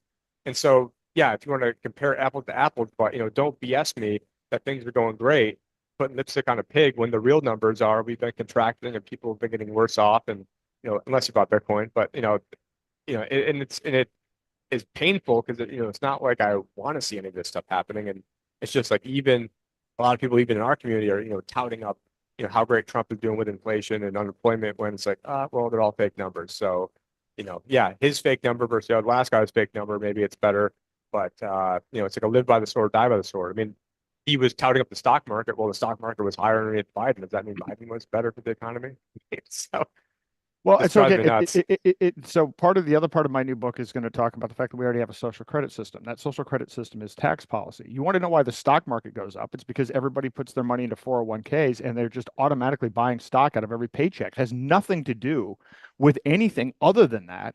And that is something that was created by tax policy going back to whatever it is, I think the Revenue Act in the late 1970s. So, I mean, so tell me how that's not a social credit score if you get matching funds and you have, tax deferred status, but unless you pull out before 59 and a half, I mean, look, all of those are elements of, there's just no app for it. We don't have a little app that tells us what our score is, but the entirety of the tax code is a social credit system. And I'm going to lay all that out as well, because people are complacent thinking that somehow, China's bad and we're like, that'll never happen here. And it's like, it's already happened here. You just don't understand what's happened here. And a lot of this, it's kind of like investments too. I don't know if you're familiar with the Great Taking and David Webb. Yeah. So, you don't own your 401k. Well, I'm sure you would know this. You don't own your 401k. You don't own any of these, financial vehicles. And that's again part of this click wrap agreement, part of the thing that's been going on behind the scenes. And then when they tokenize that, that's going to make it so that our assets will go away with the click of a mouse button. That's essentially what's happening right beneath, right as we're sitting here. It's happening, and we're not paying any attention to it. So, but again, it isn't doom. Stop using the dollar. For me, this whole thing is stop using the dollar, stop using public health, stop watching mainstream media, get out of big tech. Like the solutions here aren't hard. The solutions are radical non-compliance and building new systems. Like there's totally a way to do this, but the Trump thing is got people. I'll tell you, it gets frustrating for me to watch. The problem is, so now all of a sudden you like government. The problem was it just wasn't our people in government. Like that really won't play out, because the next time, like I watched something, RFK banning corn syrup in Coca-Cola. Yeah, corn syrup is horrible. But this is an example of get rid of the corn subsidies. I think we've subsidized corn Yeah. to the tune of $165 billion or something like that. Get rid of the subsidies and then let the market figure it out. The reason the market is, we put corn in our cars. We have ethanol. Like this whole thing is subsidized. Or immigration. Stop incentivizing people to come over here and then immediately get on the dole before they contribute anything. I mean, so you got to turn off the incentives, the levers of why, people would want to come here. Anyways, and I do have some questions that I had some of my clients that emailed me, several people who, they, as they put it, were your fanboys who have listened to all of your podcasts. But one of the questions is, and this is right in your wheelhouse, to be sovereign, one must establish financial independence. One way to be independent is to start your own business. In starting a business, I'll be working with many people that have never used cryptocurrencies or precious metals. Does a system exist whereby people can easily pay in fiat and that is exchanged to me in cryptocurrency or precious metals? Also, does the system exist where people can easily pay in cryptocurrency or precious metals, as in a scalable solution? Having to check a wallet for hundreds of business transactions a day is unreasonable. So I don't know. So here's what I've been doing. This is actually part of the workshops that I'm rolling out next year. In fact, in the workshop, what I'm going to do is I'm going to be onboarding people to crypto, and I'm going to be setting up merchants to take crypto in the workshop, so that at the end of the workshop, there is somebody that's actually going to be able to, newly initiated to crypto, buy something from a new merchant, because it's really hard to get that P2P transaction to happen in reality. But there are solutions to this. You can use something called Now Payments, and what Now Payments will do is will allow you to take multiple cryptocurrencies, but then what it will do is it will resolve it to a single cryptocurrency. So you can take, 50 different cryptocurrencies, but you only get paid in one. They basically have their own swapping service that works behind the scenes to facilitate that. And I'm building a privacy, as I said, a gold-backed privacy stable coins, because what I've found talking to merchants, here's the problem that we have with merchant adoption. The problem with merchant adoption is most merchants don't want crypto because of the stability of the price, the lack of stability of the price. And the accounting and tax aspect of it too. I mean, I think that's a huge aspect of it. That's a huge aspect of it. But gold and silver are legal tender. And so there are some things that you can do with a stable coin that's backed by gold and silver that I think changes the game, because the dollar's lost 25 to 40% of its purchasing power since 2020. So merchants know this. Small businesses know this as well. So if you could empower people using Now Payments to take multiple cryptos, but then they get paid in a gold-backed stablecoin, this actually changes the game. I will tell you, we onboarded CanaSense, if you're familiar with them, to crypto, and they legally sell. Yeah, and so there's also an ability for a merchant to take crypto and then offboard it to fiat if they need to. So we use something called Spritz Finance. So now imagine you're a merchant, you've integrated Now Payments in your site, you're now taking crypto. That crypto gets to you in the form of a stable coin, and then if you need to, you can offboard that stable coin to a bank account to pay your vendors. Now, understand with all of this, I mentioned there's a CBDC tyranny index, right? So it's moving towards this single currency with complete AI surveillance and everything else. The way that we counteract that is going to move in waves as well. There's going to be a continuum. The ideal world would be everybody's using a privacy coin for peer-to-peer transactions, but we're not going to start there. So, for instance, when I live on crypto, gold, and silver, what I'll do is often I'm buying gift cards, right? So I'm using Cake Wallet, and so I went to go take Old Navy to buy my kids back to school clothes, or even we went to go to AMC or whatever. So I'll use Monero or whatever it is to buy a gift certificate, and I'll use the gift certificate. Or I will have to use a crypto backed debit card. I even have a gold backed debit card so that I can actually store gold and silver and then offboard that to a Visa card. And then I live in New Hampshire, so fortunately in New Hampshire there are a lot of merchants, so I can buy meat, I can actually buy vegetables, I can buy certain things directly peer to peer without any gift certificates or any of that other stuff. But that's going to be a continuum. So for the person that's trying to get into crypto and do these things, I recommend Cake Wallet, Now Payments, and Spritz Finance. And the combination of those things will allow you to start moving your way up the freedom index and to start getting outside of the existing system. Beautiful. And wasn't like AnyPay back in the day doing something with trying to get merchants involved? But then I think with everything that happened with Ian Freeman, that those I don't know if they abandoned it or if they had to go offshore or whatnot. But I remember back in the day, it seemed like Derek J and Steven were trying to come up with something. One of the Uh, things I'm doing behind the scenes is I've reached out to those guys. I'm forking AnyPay. I'm going to try to create a open source version of AnyPay. And by the way, this is the challenge with this that I like to tell people that a lot of crypto was, early on there was a lot of hype, and so somebody would be like, hey, I like Dash, I like Bitcoin Cash, I like this. So you'd go to a business owner and you would say, hey, would you like to take crypto? And the business owner is like, oh, I've never heard of this. This sounds great. They download a personal wallet, and then all of a sudden their business appears on a map. And so you're looking at this map, and it's like, here's all this adoption. But that's not really adoption because their employees aren't trained, and there aren't enough people that have a single coin that they're actually getting any business. So it's not like their employees are now trained to do this.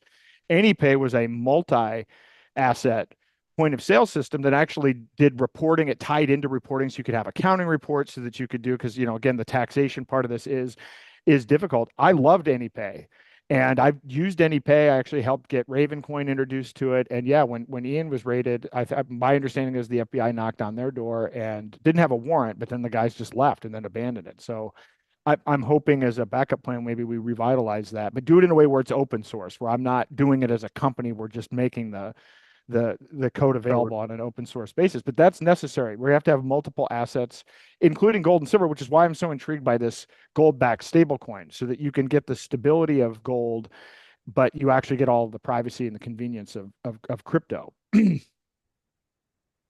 Yeah, and I'm learning stuff too as I'm listening to talk with about, and I have to commend you for taking that big step to have everything just going into crypto.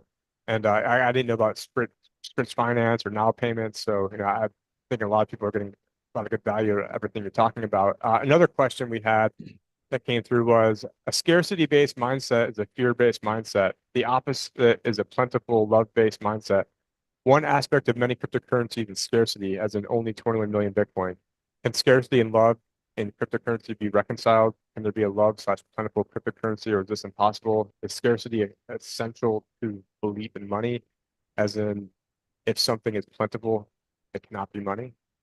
It's kind of a tough one, but So the question. So I actually, that phrases exactly what I think the stakes are here. I mean, it is love versus fear. It is abundance versus a manufactured scarcity mindset. It's decentralization versus centralization. I mean, this is basically at the heart of what's going on. I I think that and by the way, in all of the stuff that I'm talking about, I think that there are going to be new ways that are reimagined with all of this. I've spent a lot of time thinking about crypto. And I mean, there is like somebody will say, well, Bitcoin was fair launch. I'm like, yeah, if you were in 2008 and you had access to a cryptography discussion board, you could have had access to it. Is that a fair launch for money? Reasonably, I went through the exercise of what percentage of the people that actually applies to, it's a joke to actually even call that a fair launch. And there are a lot of people that this Monerotopia thing, there were debates about this. This is kind of why I actually think, in a way, none of these launch mechanics work at all. And none of these are going to be a single global currency. But then there's a weird thing that goes on in the liberty anarchy spaces that somehow there's this belief that there should only be one crypto, which is pretty anti the philosophy. And I don't understand how we got stuck on the technocrats want one global currency. I don't have the expectation that we would have a single global currency. I would assume that we would have multiple currencies, and then there would always be competition and always be innovation, and that should be a good thing. And so people get focused on you know, the supply issue of it. I mean, I don't know. I think there's going to be a complete revisualization of how all of this works. And So getting but rid it of legal depends. tender laws and allowing competing currencies would Well, sort of. well, again, I just say, I use these things anyway. I'm going to use Xano and Monero. I don't care what the legal tender laws are. Look, here's And now some every places don't even take cash. Now some places aren't even taking cash when the legal tender laws are you've got to at least take the cash. And now there's so many places that are even stopping that. This is an important part of the workshop that I give. Every fiat currency in human history has failed.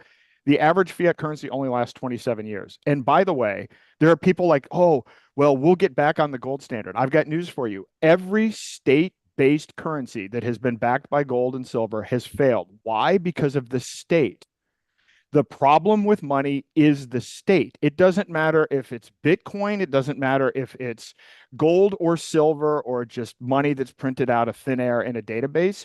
The state is the corrupting influence, always has been, always will be. So the idea is, so people are sitting here saying, well, BRICS is going to be next. Look, all of this is theater, right? So this idea that, yes, the dollar is not going to be the global reserve currency for very much longer, because that's kind of a normal cycle. The 5 previous global reserve currencies only lasted 84 years. We've been the global reserve currency for more than 100 years. This is just kind of normal cyclical stuff. But instead of looking at how things have been, like, why don't we look at how things have been and say, hey, this has never worked. This has literally never worked. Why don't we try something new, instead of, now it's going to be BRICS, and then here's what's going to happen with BRICS. Oh, BRICS is going to say they're going to back it by gold. And then what's going to happen? Then one day, like Nixon, BRICS is going to get together and say, you know what? We're the dominant currency now. And we're going to decide, we've just decided as a dominant currency, we're no longer going to be backed by gold. Like somebody the other day was trying to say to me, well, hey, Zimbabwe is going to back their currency by gold. Do we think that there's something has changed in the moral character of politicians in Zimbabwe that's going to make gold backed, Zimbabwe Yeah. dollars actually backed by gold? So let's move to something completely different. But everything can go in a variety of different ways. But with AI and increases in productivity and everything, I think we may be able to move out of scarcity. And I don't know what that even ends up looking like. But I'm open to the idea of something completely different in terms of how money works. But the one thing that I do know is money has to be separated from state for us to have any chance of escaping a scarcity based mindset and moving into an era of decentralization and love and free will. And I think we do need to make an important distinction between money and currency. And I think maybe our audience might know the difference, but money is going to be something that's a tangible, like hard money, physically backed by something. Whereas, the currency is just like a medium of exchange of what people are using. And I think the biggest issue is the fact that what we call money, the currency, since it's backed by debt, you're always going to have more. And I've been using this slide in one of my presentations. But if we were the only 2 people on an island, and I go and create the first ever $100 that's ever been in existence, and I give you a 1-year loan, 3% interest, well, at the end of year 1, you owe me $103. Well, how do you pay me $103 if I only created $100? Well, then you've got to borrow more money and more money and more money, and you can never pay off the system. And I mean, for anyone who hasn't seen it, this Hidden Secrets of Money Part 4 by Mike Maloney, there's a sequence here where it shows you've got, debt on the left, currency on the right. And, when people like Trump's like, oh, we're going to pay off the debt. Well, the money is debt. So you can't pay off the debt because the currency is the debt. And so it's mathematically impossible. Right from day one, it was set up as a giant screw job. And you'd also mentioned Nixon. And I swear we're in a simulation because, Nixon, he was born on 109. You've got Bitcoin when like Hal Finney wrote like the running Bitcoin. So the first day first day that Bitcoin was actually the software client could be downloaded was on January 9th. which is the same day as Nixon's birthday, which was also the same day as Zero Hedge coming out, which is also the amount of years they're trying to give Roger 109. And then Oh, like I've been trying to fight this stuff, and it's my birthday too. So I'm like, this is oh like wow.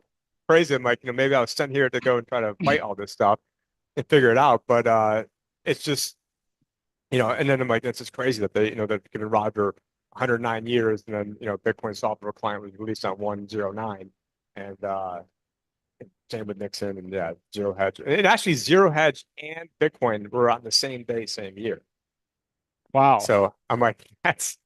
Like, I remember I found that out in accident. I'm like, holy crap! I'm like, what are the odds that both of these are exact same day, same year? I thought that was pretty crazy. But I as an avid reader of that, I think that it also probably cost me some money because they were pretty anti-Bitcoin in the early, like the first like 7 years that they were around. But yeah, I've been an avid reader, and that's one of the ways that I came across some stuff. But you think there's anything else that you think you want people to know, or things you want to promote? I know you and Dan have been doing different. What's it called? Like, what was the name of your workshop again? Escaping the matrix or exiting the matrix. I'm putting that on hold. I'm redoing it so that I can integrate the point of sale system and everything. And I'm actually focusing between now and in the inauguration on trying to raise visibility on Roger's thing while working on a book and refining the workshop. So we're going to have more workshops starting next year. Although we got speaking I'm going to be in Mexico a couple times, a lot of international stuff. I'll be speaking at Anarchapulco. So I actually need to update my site with the list of all of the speaking stuff that's coming up. But we will be resuming workshops probably in February, and and then eventually I'll make it an online course. I prefer doing it in person. I will tell you, and it's eye-opening too. I had somebody from Cake Wallet show up. Like, so I mean, I like to say that most of crypto has been, 20-year-old dudes developing technology for 20-year-old dudes. When you sit in a room with 100 boomers who are interested in alternative currencies, but you go through the process of setting up a wallet with 100 people at one time, it's an eye-opening experience about how not user friendly this stuff is. And so I'm going to continue to do the in person because it's invaluable. There's nothing better than being there in person in front of somebody, answering their questions, watching what they're doing so that we can make these tools better. And I just say as a general thing, yes, we're fighting the government. The government, they want to shut down what we're doing and everything else, but we're not competing, right?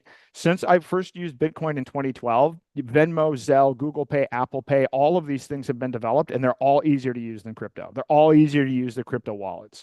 And that's the problem of our industry. That's not a problem of the state. That's a problem of, like, we need Steve Jobs level passion and enthusiasm towards making this stuff easy to use. Like, we need somebody to come in and where they get off on making it easy for people to use, where they get excited about grandma being able to use cryptocurrency seamlessly as Yeah, opposed to it Ernie's been being calling it the grandma just button. He's like, it, I don't need like the just this and just this and just this and 20 just later. You've got it. He goes, no, I need the grandma just button. And I think, yes. Paul Play of Edgewall ended up sort of like spearheading the mantle of making like an easier crypto wallet. And then you talk about the government, and the root word of government is gubernare, which is to control in Latin, and mente, which is mind in Latin. So, I mean, yeah, you're against the government. Yeah, I'm against mind control, but just like a PR technique that's running game against us to basically enslave us and being good little tax. Basically they want to create a bunch of tax farms around the world, and they've got their different mafias and running different places. And yeah, people are like, oh, you're against the government? Yeah, I'm against mind control. I'm against anything that's trying to enslave man. And and actually along the same vein, I just started, and I in 2019 I came out with a presentation called Crisis Retiring, and then I just sort of retweaked that a little bit, and now I'm calling it Great Reset Retirement Blueprint. And so maybe there's some ways to kind of mix in what, and these in the beginning will be live virtually, so it's not going to be a tape recording. So if somebody wants to get like an actual live with me doing it, probably doing it sooner than later.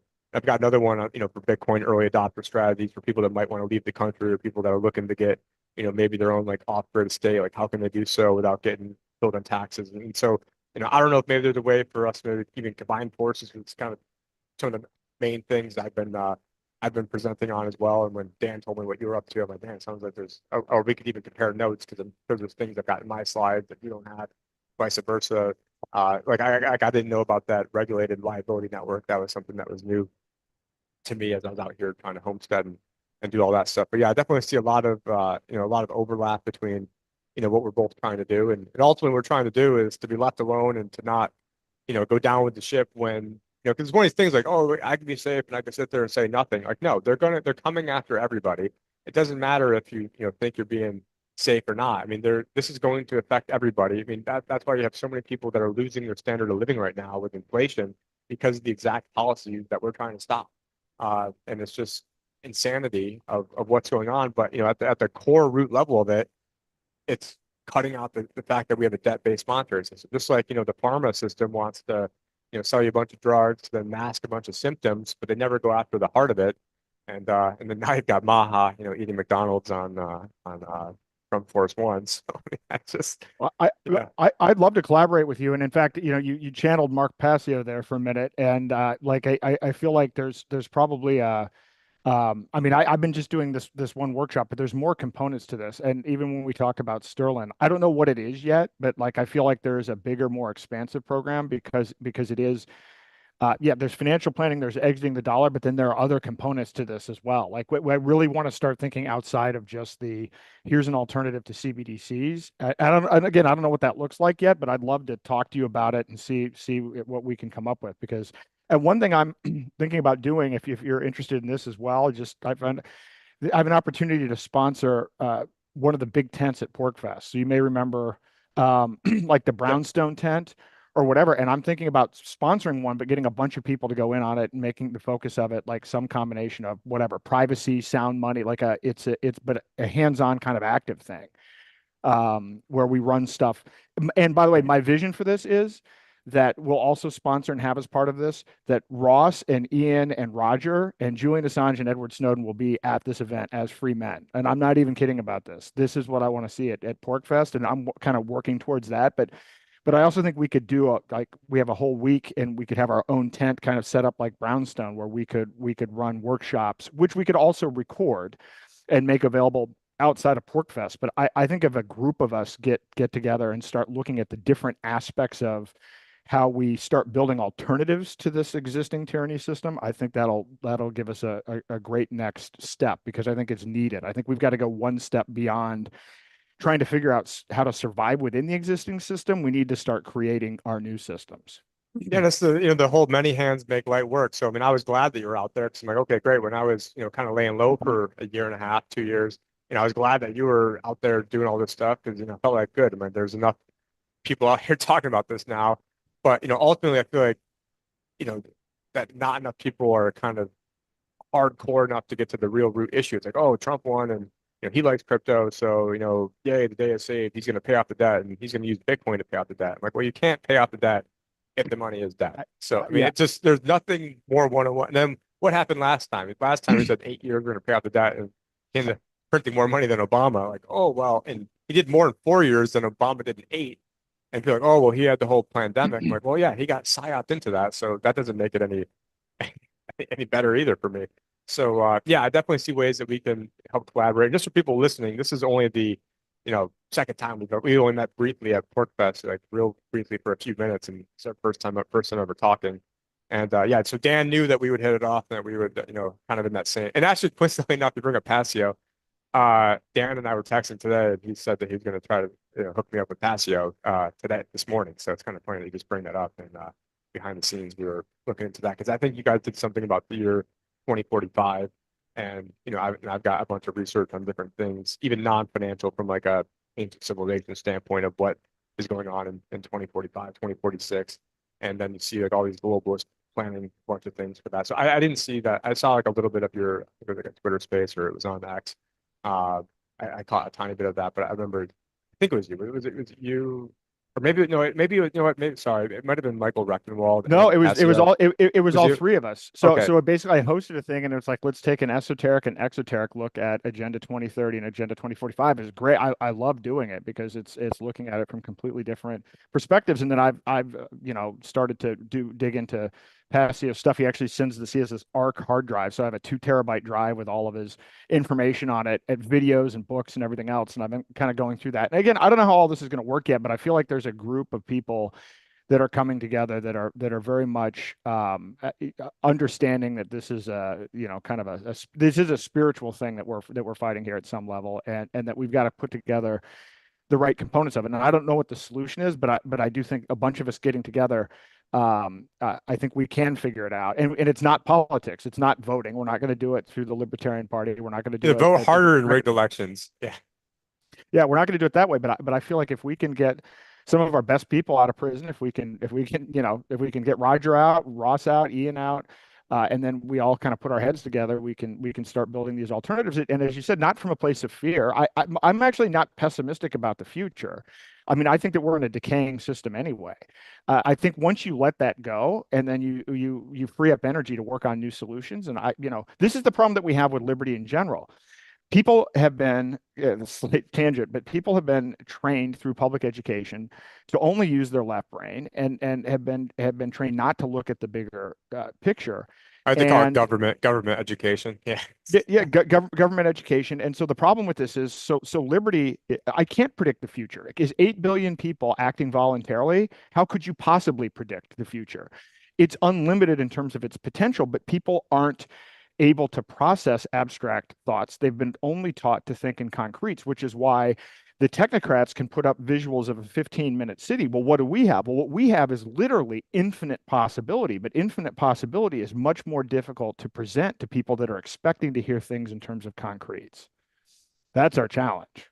Yeah. People are kind of stuck in this, binary mindset of like, oh, well, if Ukraine's bad, it means Putin's good, or, and it, no, it doesn't, it can exist both. He's also trying to poison people with the, what's, and everything else. And I did that in my last video, and it got taken down. So I mean, who knows? I didn't even say the word, still got taken down. But we just got to get out of this binary thinking. There are, I mean, if crypto and Bitcoin and all these geniuses in the space, if this wasn't around, I think, I'd be a lot more pessimistic with, the future and the outlook.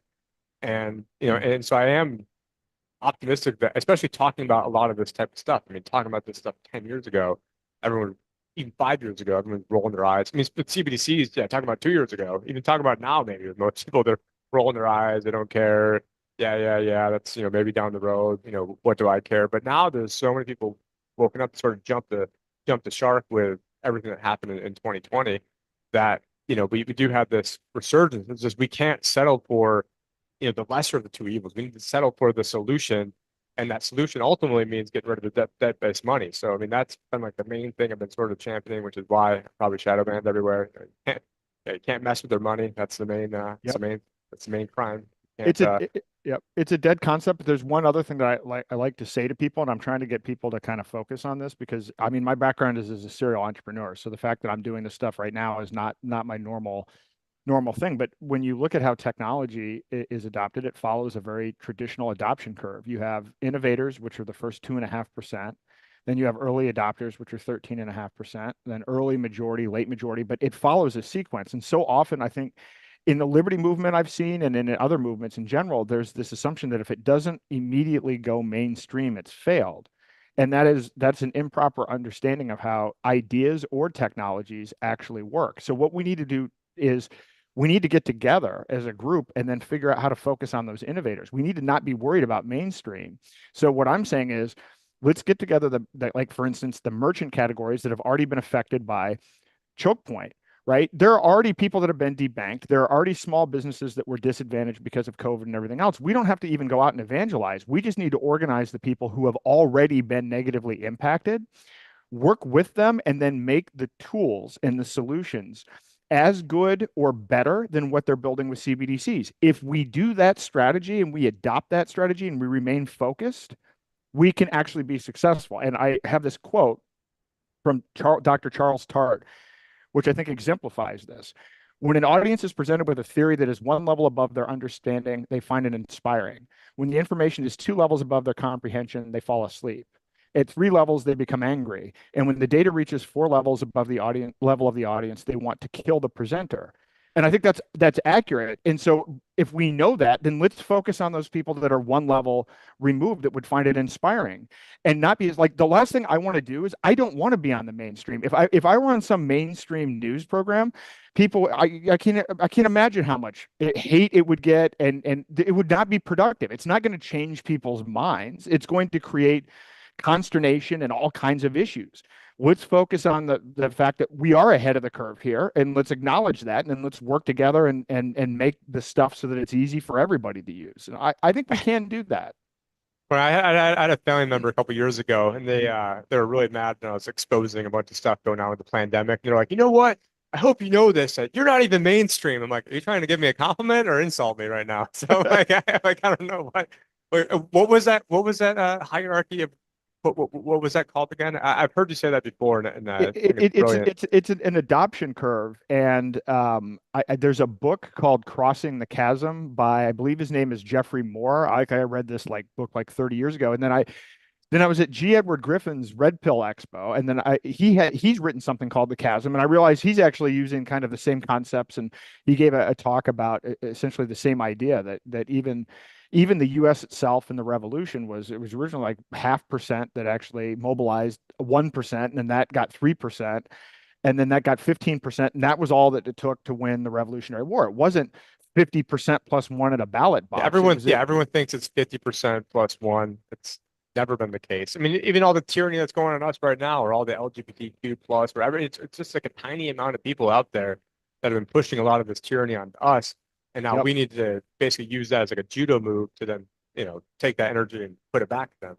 But I do know you have to get going with, picking up your kids from school, and we definitely, appreciate all the time you had today for us and all the work you've been doing. And, for anyone that wants to support your work, you can head over to daylightfreedom.org. Of course, we've got to head over to, we've got the Brownstone Institute as well. And then we've got Free Roger Now. I don't know if I have the link up here anymore where it went, but yeah, freerogernow.org, because, Roger needs our help. He's been there to help out a lot of other people when, it wasn't, easy to do so. And so, we need to hang together or hang separate. And this is, definitely the time that we need to hang together, because it's not just about us, it's not about Roger, it's about, our kids, our grandkids, the future, and being able to have a humanity where we don't have bankers making us all slaves by the fact that we have to pay interest to people that never had the money to begin with. This has always been the fight. It's been the fight, going back to Thomas Jefferson, or I forgot if it's him or Franklin. I always forget. It said, if we ever allow private central banks to grow up around the country, first by inflation, then by deflation, we'll end up homeless on the continent our forefathers conquered, because they could take stuff they never had to begin with and then get real assets coming back their way. Greatest Yep. scam ever. I mean, super Yep. brilliant, but but it's gotten too long in the tooth.